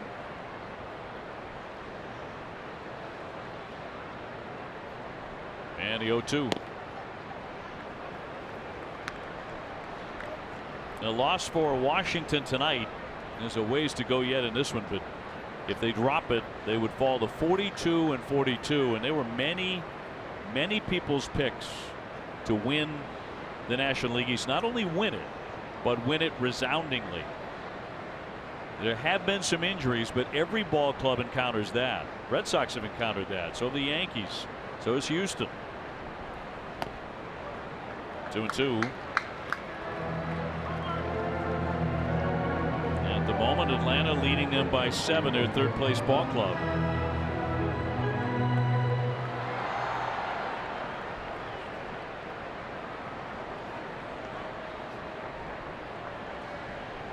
Two on, 2 out, 2-2 on Reynolds.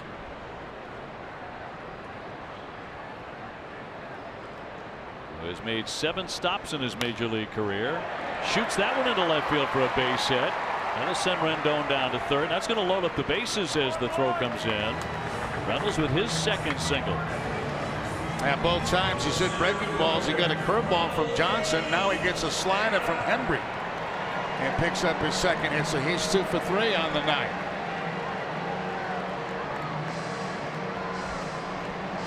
So they are all filled up for Taylor, who's perfect tonight, 2 for 2. Bottom of the 5th inning, there already been 19 hits in the ball game. Red Sox leading with 10. So all filled up for the speedy Taylor. Base hit in 2nd and a base hit in the 4th.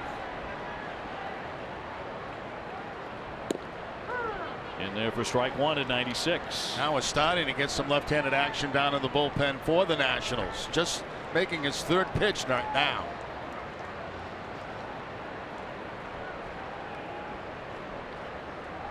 Taylor does have 2 career grand slams.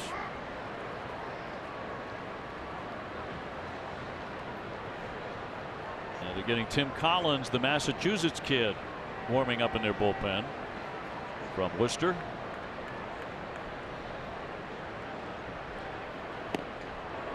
Oh, and 2 right at him with the heater.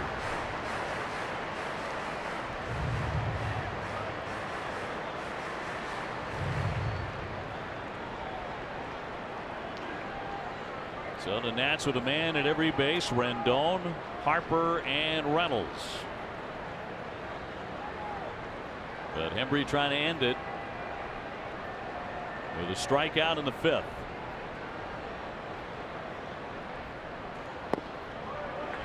One and 2.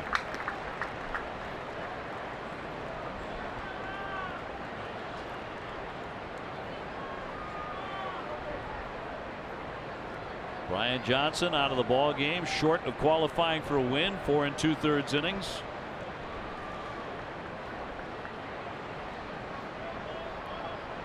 Embry out of the pen, trying to stop a potential rally. Here's the 1-2. Did not get the call there. Not a bad pitch right there by Embry. Very close. Goes to the fastball, down and away. Pulled up by Sandy Leon, maybe a little bit out of the strike zone.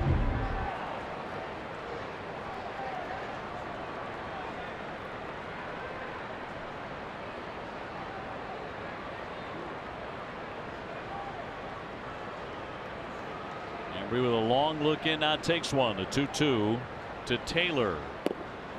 He's got a ball 3. So he had him in the hole. Now full count. The runners will be off to the races.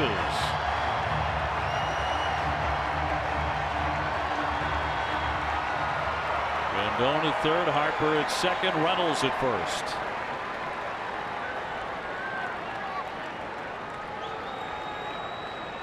The light hitting Severino on deck.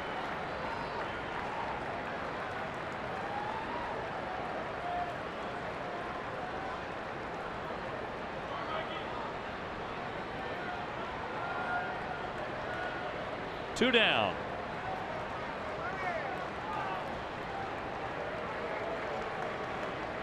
Boy, Embry really deliberate. And now tied by the hitter, and Taylor will step out.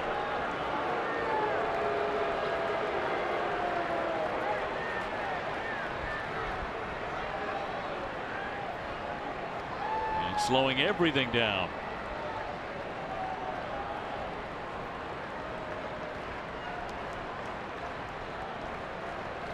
See what they come up with here. 3-2. He comes set. Runners go. And he struck him out. He got him with a slider. They will leave them loaded. 9-2 Boston.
$10,000 in attendance. Receive a special pair of Red Sox socks presented by Hood. For tickets and more information, go to redsox.com/promos. Red Sox ahead 9-2, and the starter for the Washington Nationals, believe it or not, is still in the game. I had a feeling that was going to happen if they didn't score. They had a lefty up in the bullpen, and that was just in case something big happened and they got back into the ball game. Now he's sat back down and Rogue's back out there. Against Sandy Leon, who's gone 0 for 2. He's lined to left and struck out. And the pitcher spot due up, followed by Mookie Betts. Red Sox exploding for his 6 runs last inning. That was not enough to knock Roark out of the ball game. So through 5, 9 runs, 10 hits.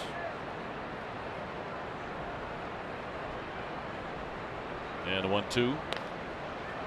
Slap toward the alley in the air. Coming on is Harper to make the play. So 1 away. Time for a game break brought to you by Jordan's, the furniture store, the Boston Red Sox. And here's Tom Caron.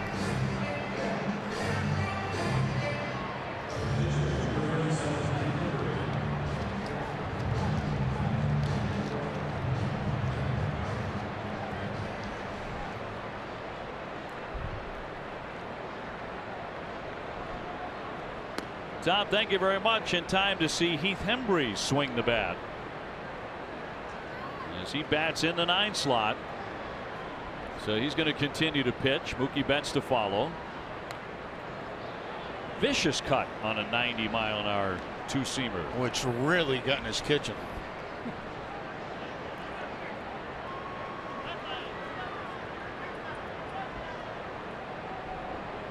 This is his first at bat. And a swing and a miss. Brian Johnson got his first major league hit.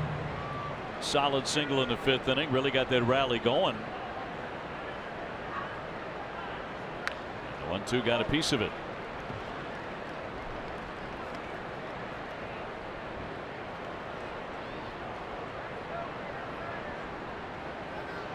First time in his major league career.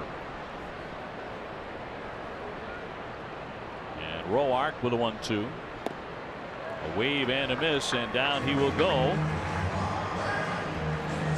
So 2 down.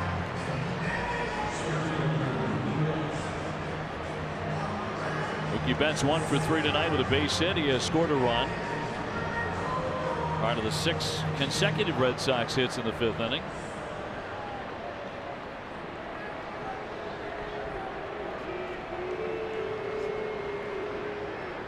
Again, the next home run for Mookie Betts will be the 100th of his career.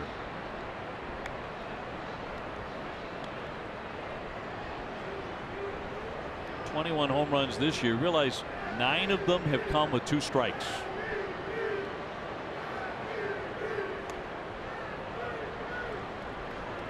And 2-0 on Mookie.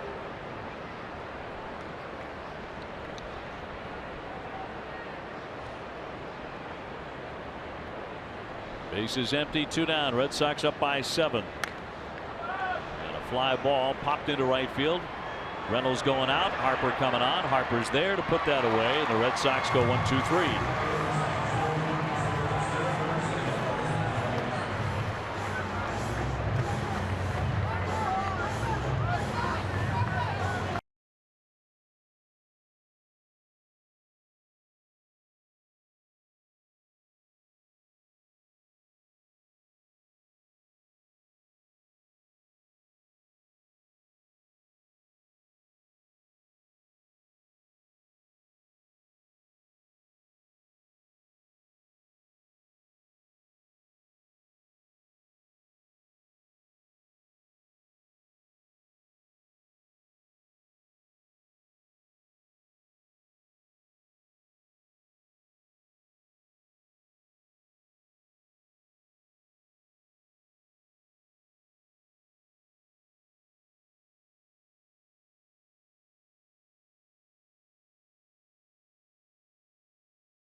refreshing. The classic flavors, original lemonade and strawberry.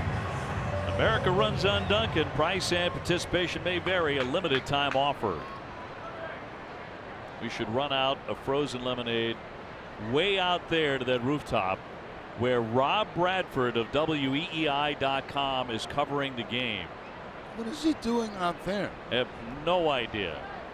He must have really known someone to get a seat like that. Getting a different flavor for the ballpark, I guess. I thought we were high up where we are. Yeah, we are pretty high. If it starts to rain up here, you'll know down there in about half hour. This is by far the highest vantage point, and I don't mean that in a good way, to cover a major league game. Fly to center field. Mookie Betts getting turned around, racing back to the track. He'll watch that one go. Severino with a home run. That is his first, and that'll make it a 9-3 game. It's his first in 2 years, in fact. So some pop finally from Pedro Severino to cut the Red Sox lead to 6. Gets a fastball right down the middle and takes it to straightaway center field for the home run. That's going back, and then he just kind of gives up on it because he knows he's got no shot at it. Here's Roark batting for himself. He remains in the ball game, and he's 1 for 2 with a base hit. Plenty of hits in this one. Total of 20. You know what that batter's backdrop reminds me of? Like putt-putt. You know when you go play putt-putt? Ball hits on the back of it, and then it just kind of rolls down into the cup. That's what it reminds me of. Yeah, it's mini golf. Yeah, it's like mini golf. Yeah. And then the dreaded windmill. Swing and a miss for strike 3. You're just trying over and over, and you keep hitting that windmill, and you can't get it through. And I thought real golf was tough, and it is tough. But putt-putt is like so frustrating. And then you got little kids, you know, like on a hole next to you, just smacking them around, and you're diving all over the place. And I don't find it to be a pleasant experience. No, apparently not. Not when you play. Not at all. It doesn't. Now that you mention it. Turner's gone 1 for 3 with a base hit. Yeah, it's supposed to be very calming, very soothing. You know, no, nothing to do with golf is calming and soothing, in my opinion. Is that right? Wow, tough game. And then you play with people who can really play, as that one's fouled away, and then it really gets maddening. Well, when I finished playing, I thought that I would continue my golf career. I played a little as a teenager, and you know, I got into this town that I was living in. They have a country club, and you know, I had a sponsor. Bobby Orr was actually going to be my sponsor to get into this country club.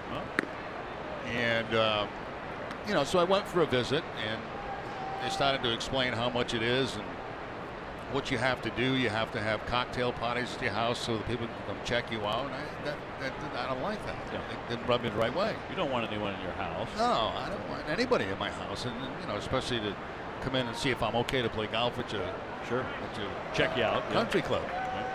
You know, so I decided against it, which was the best move I made, because on 2 days a week I could play with the cops for free. They opened up the golf course for free, and I play with them. And I never met so many cheaters in my life. I'm gonna be honest with you. Guy shoots one down in the woods. The next thing you know, he's in the fairway. Then he's back in a pond somewhere.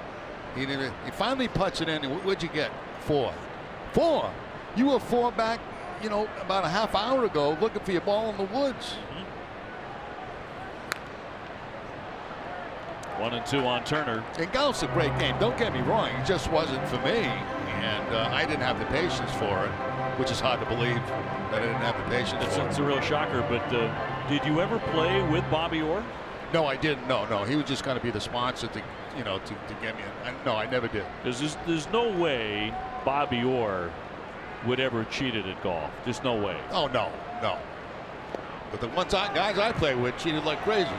Turner swing and a miss. He goes down on strike. So back-to-back Ks here by Hembry, and he'll get Soto next. Red Sox with a 9-3 lead. And Mika Insurance, great service, great coverage, and a great price for auto, home, and life insurance. No chance on that slider right there. Never really in the strike zone, but Trey Turner didn't pick that up at all.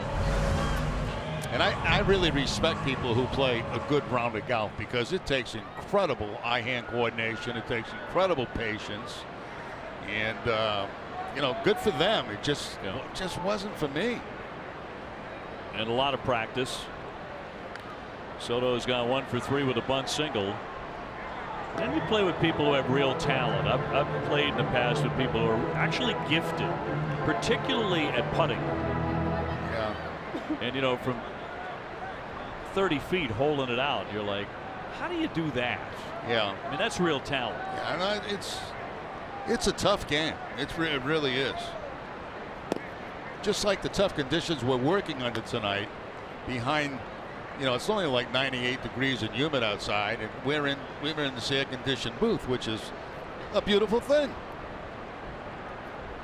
The field is somewhere down there.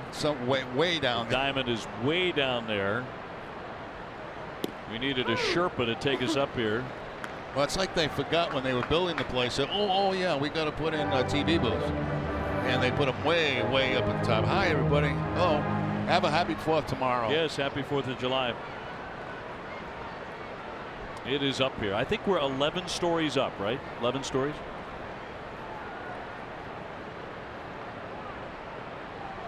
Here's the 1-2. I think one of the things that helps when you come in here as a broadcaster is to watch batting practice when they have it, because it helps you. It's really sometimes difficult to tell line drive, ground ball, fly ball. Big time. Yeah, BP is great to gauge the flight of the ball, but it's not ideal broadcasting baseball to be over the flight of the ball like this at this height. So it can be a challenge. That's our view right there. Yeah, and it's about the highest in baseball, I think. Oh yeah. Pittsburgh has a high sitting booth, but this one beats it by quite a bit. That one ripped to right field, sailing toward the corner. He hooked it, and a foul ball.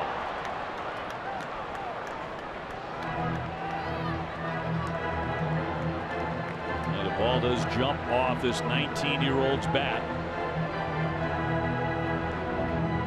I believe they have a star in the making in Soto.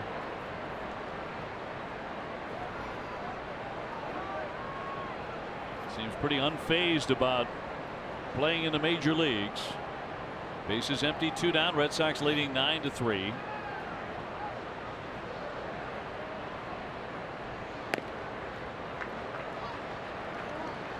And relying a home run to Severino in the inning, but then he's come back to strike out the next 2 batters.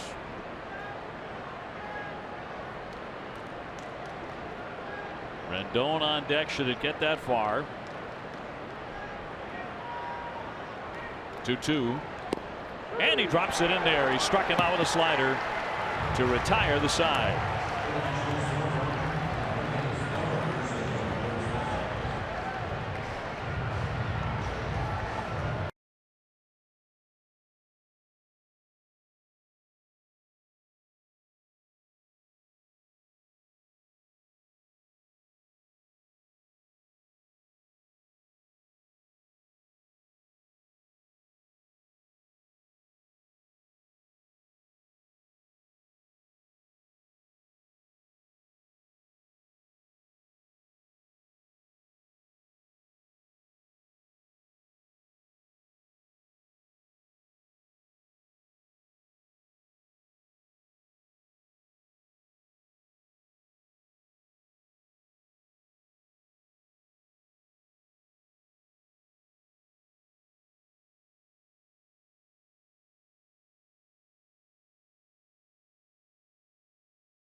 The National League adopt the designated hitter.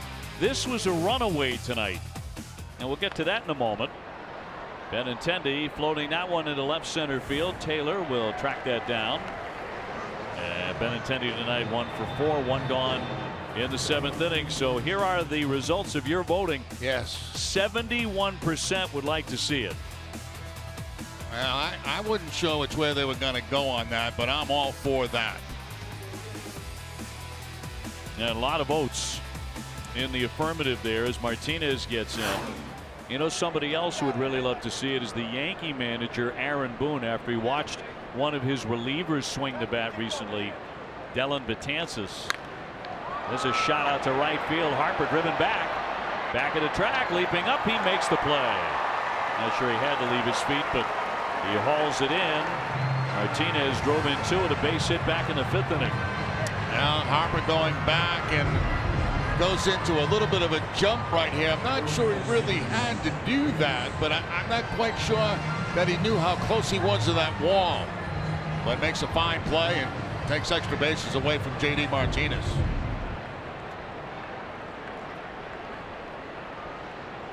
Well, here comes Steve Pearce, 2 for 2 since he entered the ball game. A double and a single to drive in a run. You know, from my point of view, I grew up with the DH, obviously, and you know, I just like it. I put pitchers in the category of quarterbacks, you know, and you're trying to protect them as much as you possibly can. And I don't see a need for them to be out there hitting. I don't see a need for them to be running the bases. I think with the DH, you can keep some, you know, good hitters in the game for a longer period of time. Like, good example, David Ortiz. And some of the strategy of the National League doesn't really excite me. I'll get ripped for that, but I mean, no. That's okay. I think a lot of people obviously agreed with you. Let me do the devil's advocate and say we never have a moment like last night with Rick Porcello. No, if that happens. No, I agree, and that was a special moment. Now the counterpoint to that is, well, that doesn't happen very often. No, that's probably going to be it. You know, you're gonna have that moment, and you're not going to have many more. So you know, I've always been a DH guy. And that one rolled foul. And I think we're both from the same school of, we want to see more runs. We want to see more offense. That's better for baseball, right? I mean, yeah, and I don't like the rules where you have to play 2 separate kinds of baseball, one with the DH, one without, depending on where you're playing. It's interesting to me when in spring training, when the National League teams come in and use the DH in spring training. You know, they don't want to take their pitchers have a chance out there to get hurt. Right.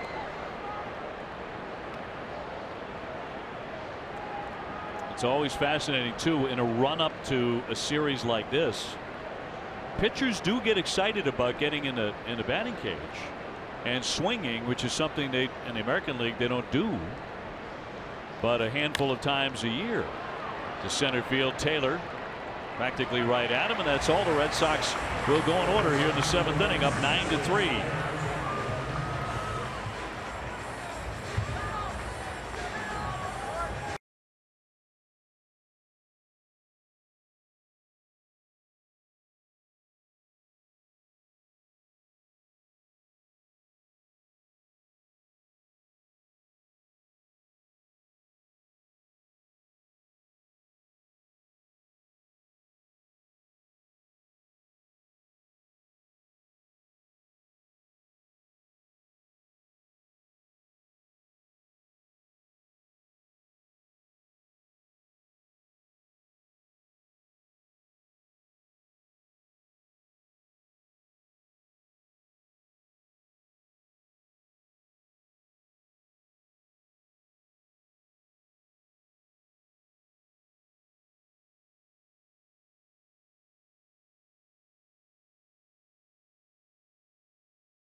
Champions, game number 87. The Red Sox would beat the Padres 8-2. Jacoby Ellsbury 3 for 4 with a solo home run. He also scored 3 times in the win. Red Sox head here by a healthy margin, 9-3. Lots of Sox fans in attendance. They have been noisy these first 2 nights. Another packed house here tonight. They expect to sell out all 3 games. Randy Workman now into the ball game on in relief of Heath Hembree. Minuscule ERA for Brandon, 0.82. Throwing the ball awfully well. Rendon to lead things off here in the bottom of the 7th inning. 9 runs, 10 hits for the Sox, 3 runs, 10 hits for the Nationals. They've left 8 men on base.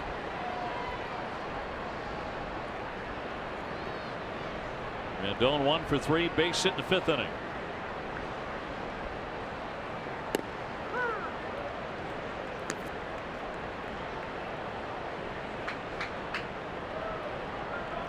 I would say Nationals Park was about 2/3 full when we started the ball game, just after 6 o'clock. That was predictable given the hour, but it's packed now. You know, it's kind of cool the way they come in from left field.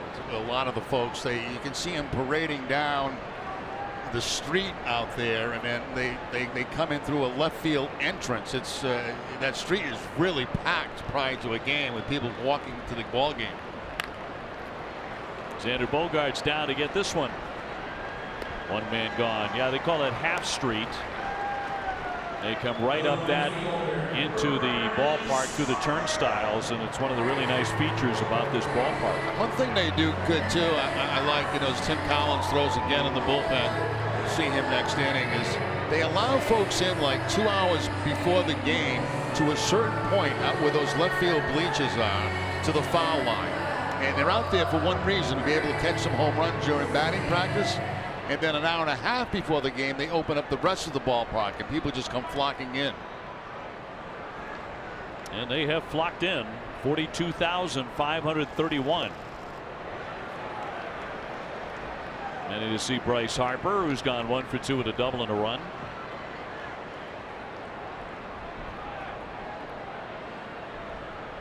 It's become a pretty night after the threat of rain passed us. Some forecasts said we were going to get hit right at game time, but that did not materialize. Foul at the plate, and it's 0-2 on Harper. No denying his outstanding power. Saw that on display last night with that mammoth home run on a 98-mile-an-hour fastball.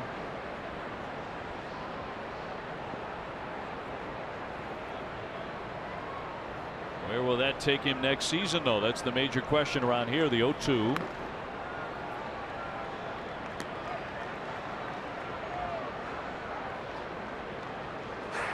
Harper walks an awful lot this year. In fact, number 1 in the National League, 67 times.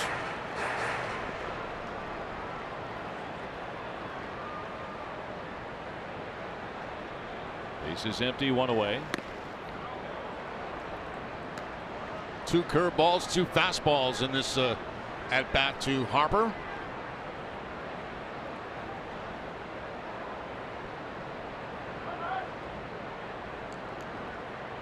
Daniel Murphy on deck. Looks like back to the fastball for Workman. And it's in there for strike 3. Caught him looking. Nesson is proud to support the Men's Warehouse Suit Drive in July, and when you make a donation of gently used professional clothing at any Men's Warehouse, you help unemployed men and women look their very best as they re-enter the workforce. You can learn more at mwsuitdrive.com. 2 up, 2 down for Murphy. He's gone 0 for 3, although he hit the ball very hard last time up. A liner to right, sinking line drive that was caught by Martinez. And served to the right side. Xander Bogaerts over, and in plenty of time to get him. That's a 1-2-3 inning for Workman.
Changeups, and on that second changeup, he goes up into the putting surface up there in center field.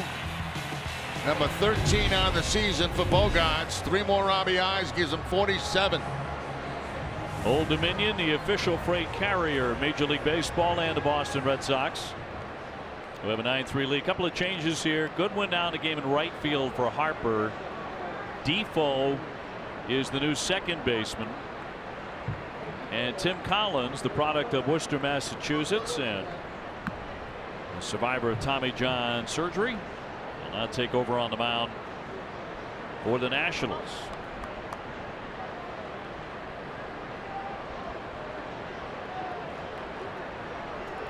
th appearance for the left-hander, now 28 years old, didn't pitch in 2015 or 16 coming back from Tommy John.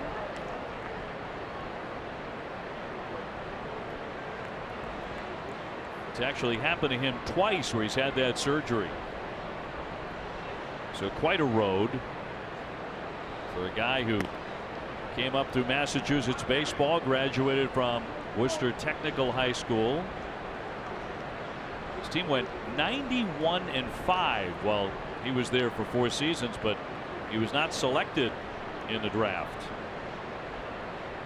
Wound up playing for the Kansas City Royals for 4 years before his arm injury, the first of the 2.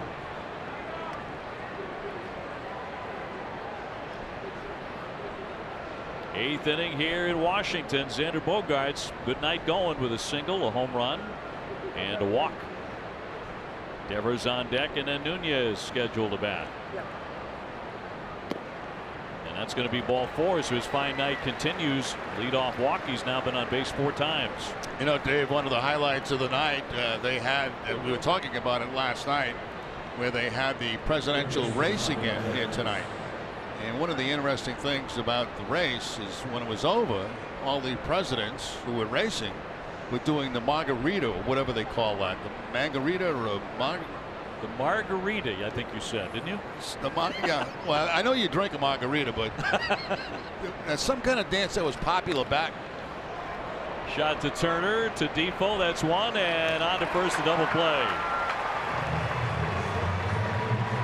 Macarena, that was it. Macarena. You got it. Yeah. I like the margarita better. Yeah, I used to do it. I used to do the Macarena, and I remember, I've forgotten it. But they had the presidents doing it tonight. I would pay cash money to see you do that. Oh, it's on tape somewhere. Oh, we're going to find it. And next Tuesday is Red Sox giveaway night at Fenway. First 10,000 fans in attendance receive a special pair of Red Sox socks presented by Hood. For tickets and more, go to redsox.com/promos. So 2 down for Eduardo Nunez, who has blasted a 3-run homer tonight. Got the Red Sox going in the 2nd inning.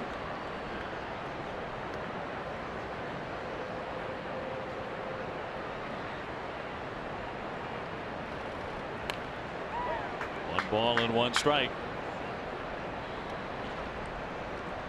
There it is, right there. Remember that? Remember that dance? I do. It was very popular for about 15 minutes. I didn't know it was popular in the White House, though. It's like the late 80s, wasn't it? No, it was later than that. It was in the 90s. But never in the White House. I think you're right. I don't think Jefferson was doing that. No.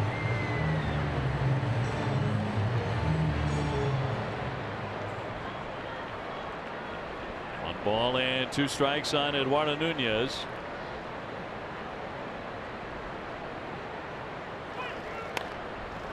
Ground ball, third base side, and through everybody. That's going to roll into left field. Nunez taken out for second base. He's going to reach, standing up. This will be interesting scoring because I think it has a chance to go for a base hit. We'll see.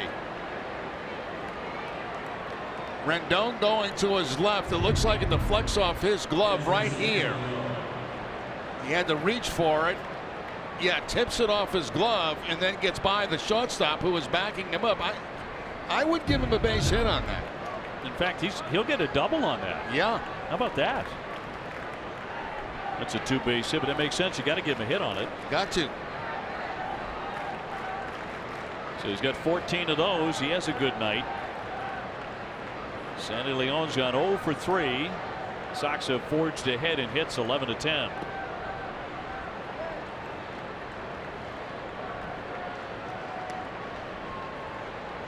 Red Sox 9 and Washington 3. Difference in the game, a 6-run 5th inning for the Red Sox, which rather amazingly did not knock the starter out of the ball game for Washington. Roark continued to pitch. William Cuevas, a right-hander, now loosening in the bullpen.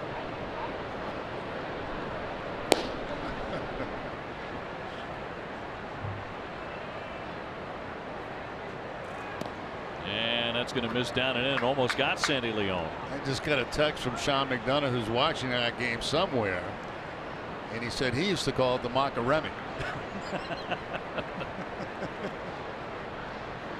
I'm surprised that didn't take off. It did for a while. Here comes the 2-1 pitch to Sandy. With Nunez on at second and a roller foul. Red Sox tomorrow at 11:05 a.m. with Eduardo Rodriguez on the hill. The Red Sox will then get on a charter and head for Kansas City. 3 games against the Royals. You and I are going to have 2 days off in Kansas City. We've had like all kind of days off on this trip. A few too many. That is too many. It really is. It was back-to-back days off in New York, which games we wanted to do desperately, and of course we couldn't because they were taken over by national TV. And then a scheduled off day for the Red Sox, which they are desperately looking forward to. Oh yeah. And then we get Saturday off again because it's another Fox game. Yep, here's the schedule.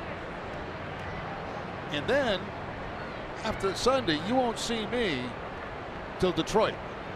After the All-Star break. After the All-Star break. After the All-Star break. I don't know what you're going to do with yourself. I don't know either. I'm not going anywhere. 3-2. And downstairs he walked him. So the Red Sox taking a couple of walks in the inning. And it'll be first and second. And when hip and knee pain force you to sit out, visit the joint replacement experts at Beth Israel Deaconess Medical Center. Find out how those techniques can get you back to activities you love. Visit BIDMC.org. Blake Swihart has a bat and now hitting in the pitcher spot. So a lot of guys beginning to find their way into this ball game with a 9-3 score. Switch hitter batting right-handed, and he will take a ball.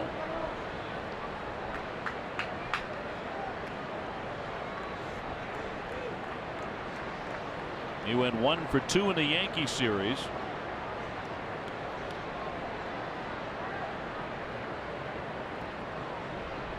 It did not play last night in the Red Sox victory over Scherzer in the Nationals. Here's the 1-0.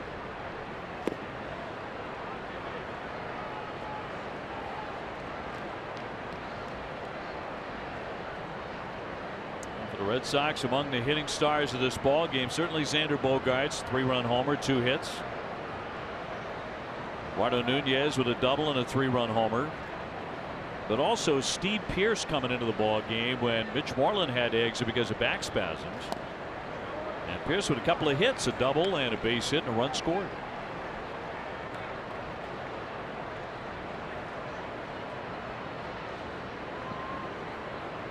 JD Martinez driving in 2 more runs.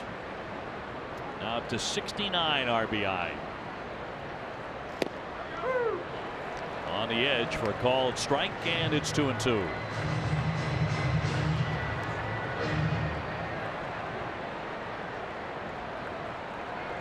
Mookie Betts on deck.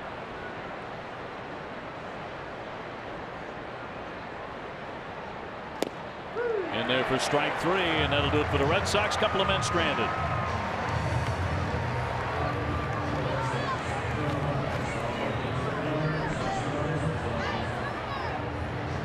show for your votes. Mookie.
Customize your experience to catch every moment.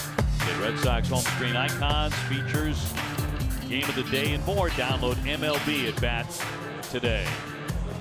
William Cuevas, the right-hander, who just added to the active roster from the Paw Sox yesterday. About to make his Red Sox debut. He's part of both the Tiger and Miami organizations last year. He has appeared in 4 major league games between 2016 and 17. You look at his numbers at AAA. So it is on in the last half of the 8th inning. Red Sox with a very comfortable lead. Mark Reynolds to lead it off. He's gone 2 for 3 with a pair of singles tonight. Plenty of hits, but a lot of men left on base for the Nationals. Home plate umpire Vic Carapazza. Took it off the right cheek.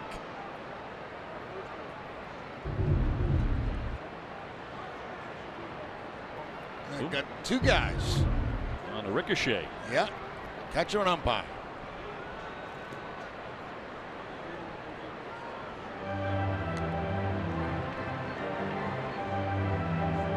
A win tonight. Red Sox take the series regardless of what happens tomorrow.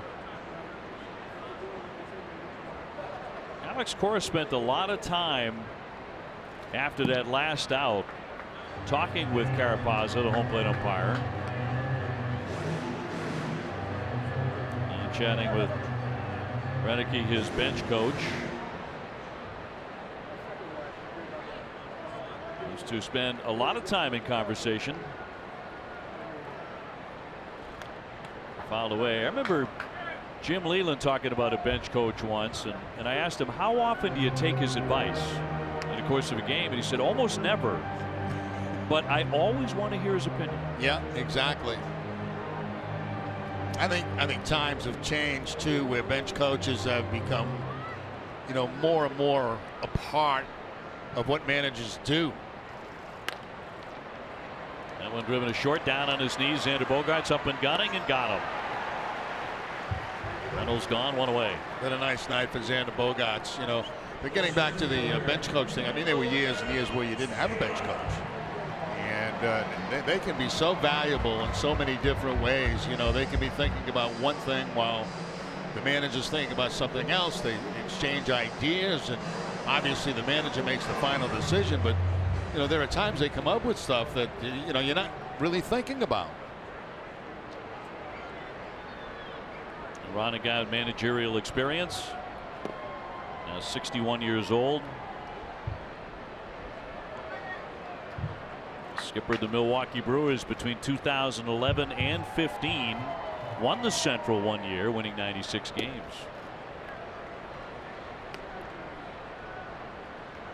Taylor is 2 for 3. 23 stolen bases, and he was caught stealing on a dynamite throw by Sandy Leon early in the game in the second inning. They thought about challenging that, and they looked at the replay, decided not to wisely.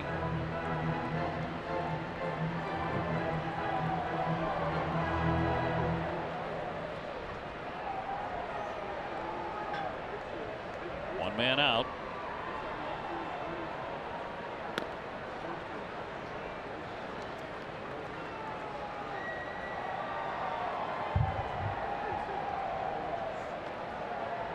Yankees now up 5-0 in the fourth inning against Atlanta. He looked to check, and he did. First base umpire Baker says no swing. So 3-2.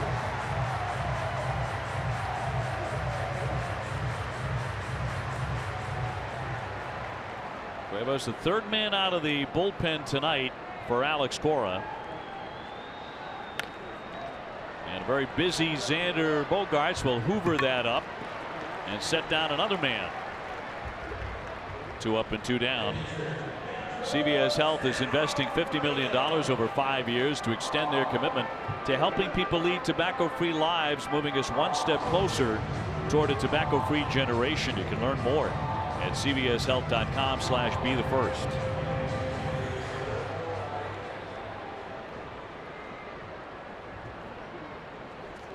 With 2 out, here's Severino, who ripped a home run his last time up. He's 1 for 2 with a walk.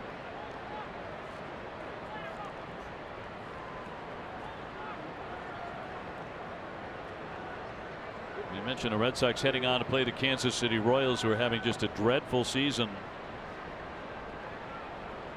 Right now 25-59. Almost the same record the Orioles have. They have one more win than Baltimore. That is a great ballpark there in Kansas City. A fly ball to center.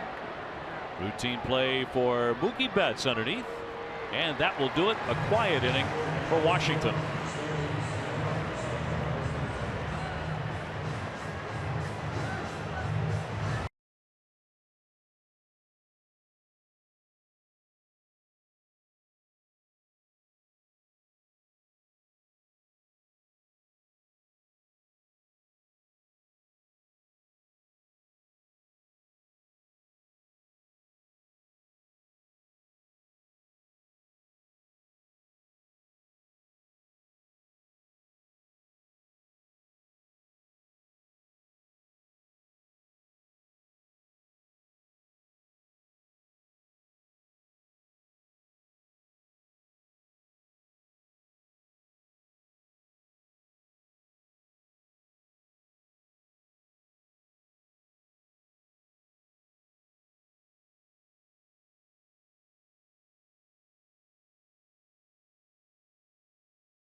Sullivan Tire and Complete Auto Service. And by New England Audi dealers, get behind the wheel of the Audi you've always wanted.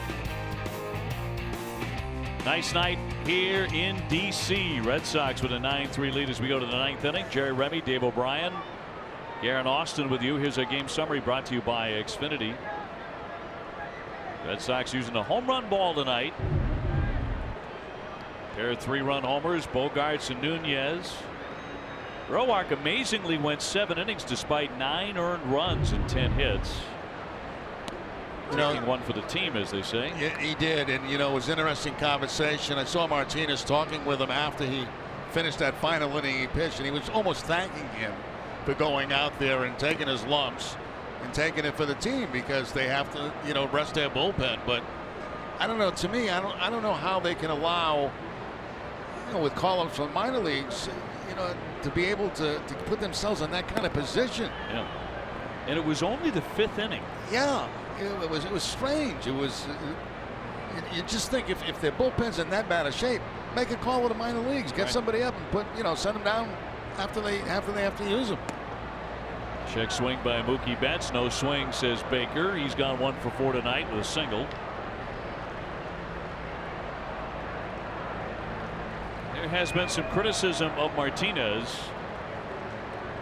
and you and I were wondering why he let Rendon green light on a 3-0 pitch, which wound up ending the ball game last night as Mookie takes ball 4.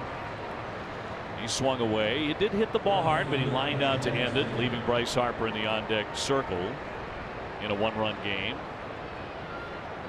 And if the Nationals lose tonight, they're 500 ball club, and they are well on their way to being 42-42. They've been a big disappointment. Benintendi 1 for 4 with a single. He has scored a run. That was in that uprising in the 5th inning when the Red Sox strung together 6 consecutive hits. And scored 6 times.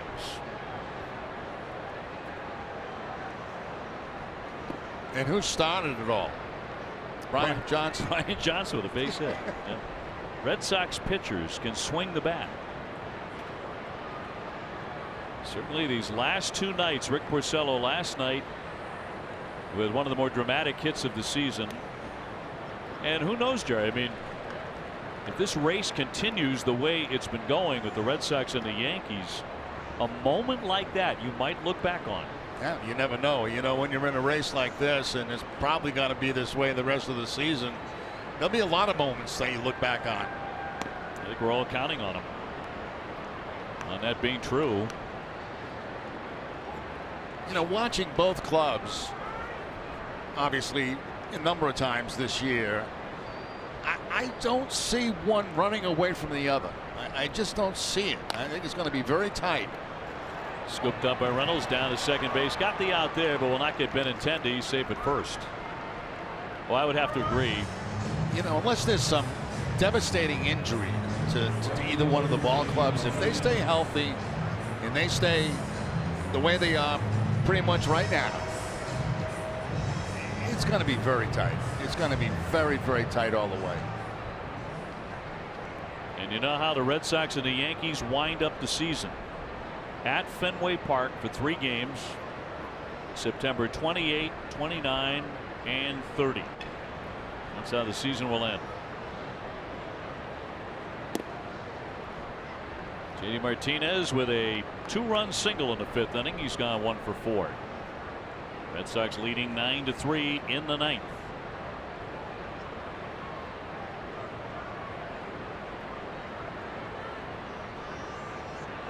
Left-hander Grace out of the bullpen.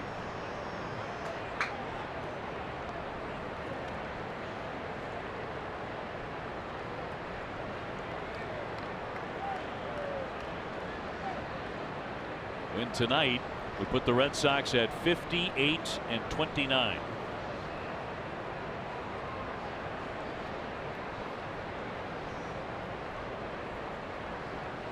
And a 1-1.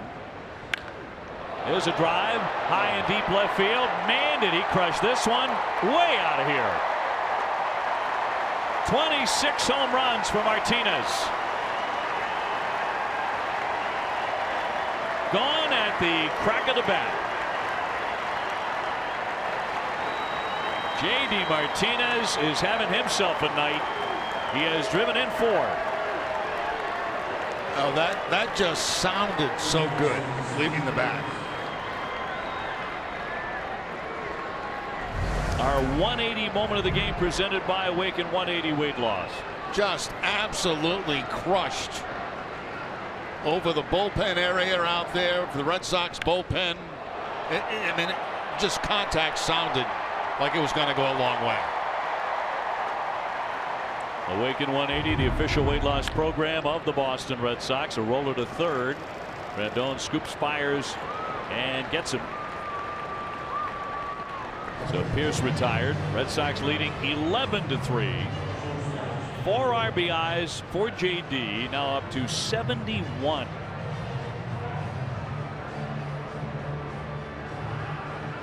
Leading the majors in homers and runs batted in. And all-star votes at his position, DH, although he's in right field tonight.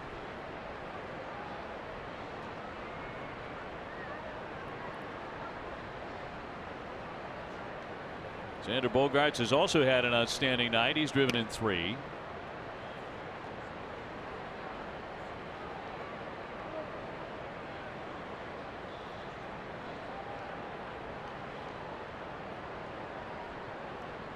J.D. Martinez, a 2-run single, a 2-run homer.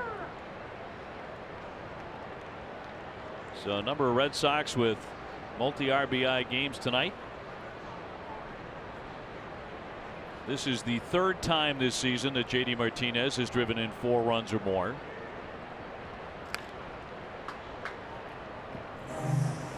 And the beat goes on for the Red Sox soon-to-be all-star.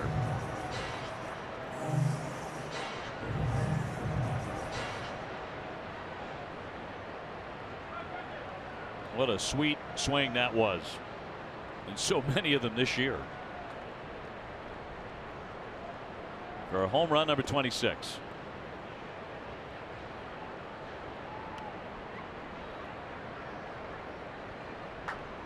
A couple of the events I was doing today, there were a lot of questions about J.D. Martinez and how is he affecting the rest of the lineup and the clubhouse and the impact that he has made. It is so significant.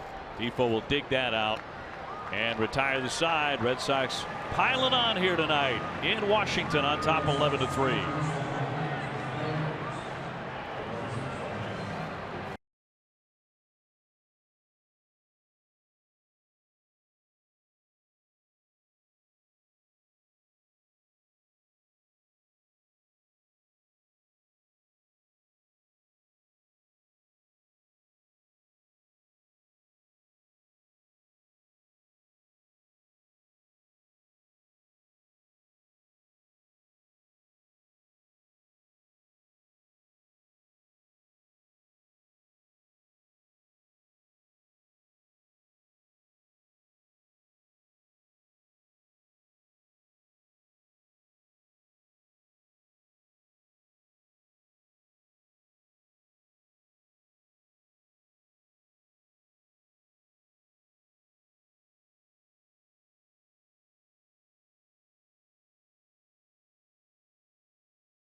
BOS, because no matter where you serve or when you served, we stand ready to serve all military families.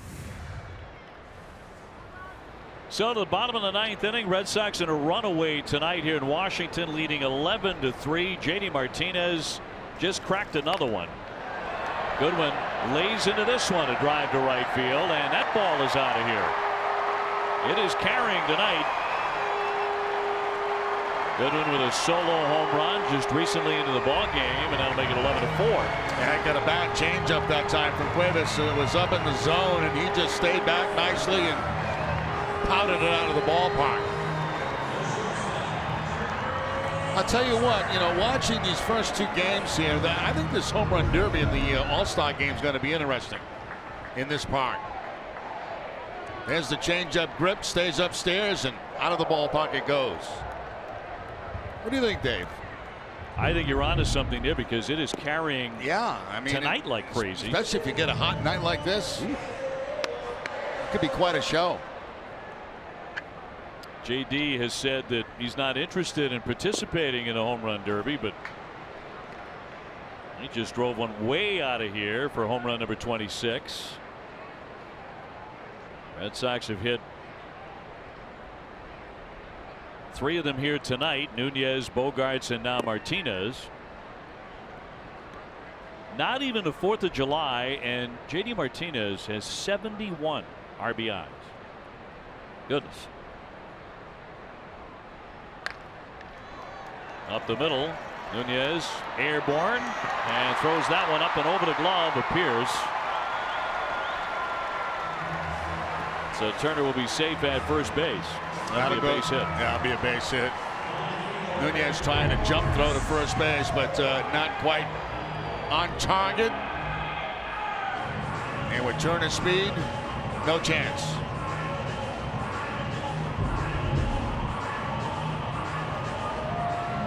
So Turner with his second hit. Over the out, one on, a run in, and Soto will climb in next. He's gone 1 for 4 with a bunt single.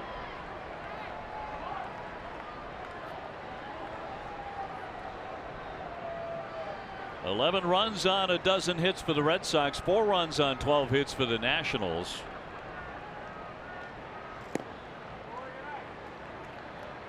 Red Sox looking to put this one to bed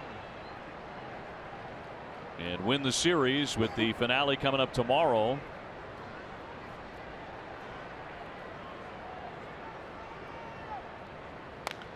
One-0 crack to first base. Pierce will have that. The underhand to the bag for the out.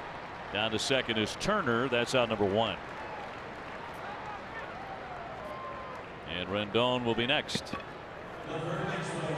If you're wondering why Steve Pierce is in the game playing first base, Mitch Moreland had to leave because of back spasms after he had a hit and scored a run early, and Pierce came on and doubled and singled. We'll see how Mitch Moreland's doing tomorrow. Rendon 1 for 4, a single in the 5th inning. If I had to guess right now, I would say Mullen would probably take tomorrow off, and that would give him back-to-back days off tomorrow and the off day to make sure he gets that back right. Yep, that would make perfect sense.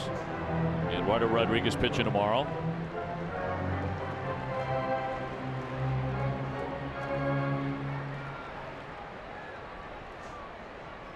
One down here in the bottom of the 9th inning. Offense got rolling pretty early here tonight for the Red Sox with a 3-run second inning. Scoring 6 times in the 5th and 2 more in the 9th inning. Home runs factoring in all that scoring. In front of 42,531. Another big crowd here.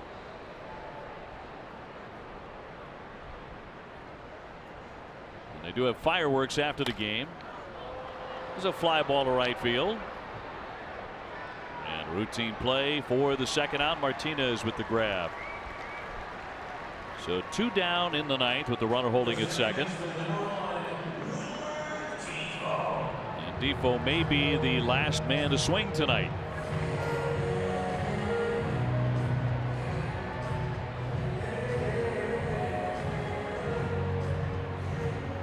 He's hitting in what was Bryce Harper's spot. He went 1 for 4 with a double and a run.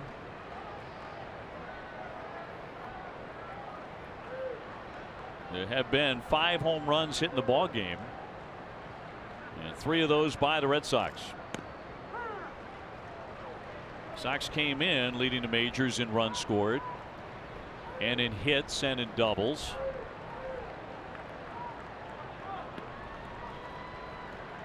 So adding to those categories tonight.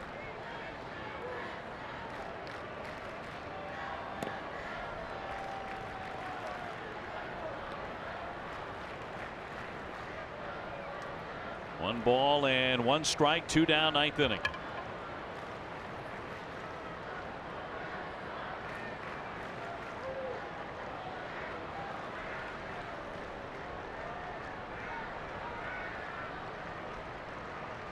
Brandon Workman is on the verge of picking up the win tonight. 1-2. Change up there by Cuevas. Used to be a time in baseball when you had a lead like this, you throw nothing but fastballs, but that's not the case anymore. You can see anything.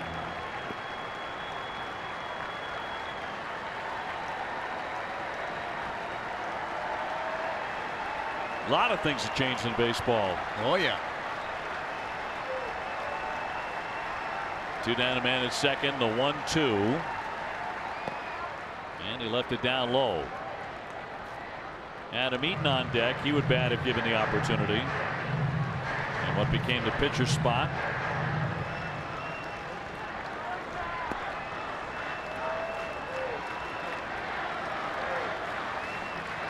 One more strike to get. 2-2, and he just got a piece of it. Well, certainly hoping whatever you have planned for 4th of July activities, you can tune in the ball game tomorrow. We're on the air very early at 11:05 a.m.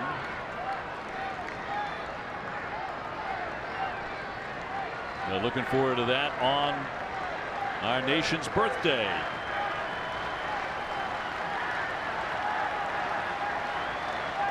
And a 2-2. And a weakly hit ground ball. Nunez circles that.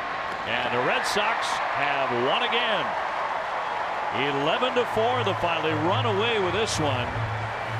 JD Martinez, big part of the story late. Xander Bogaerts was early, and TC plenty of offense tonight in Washington.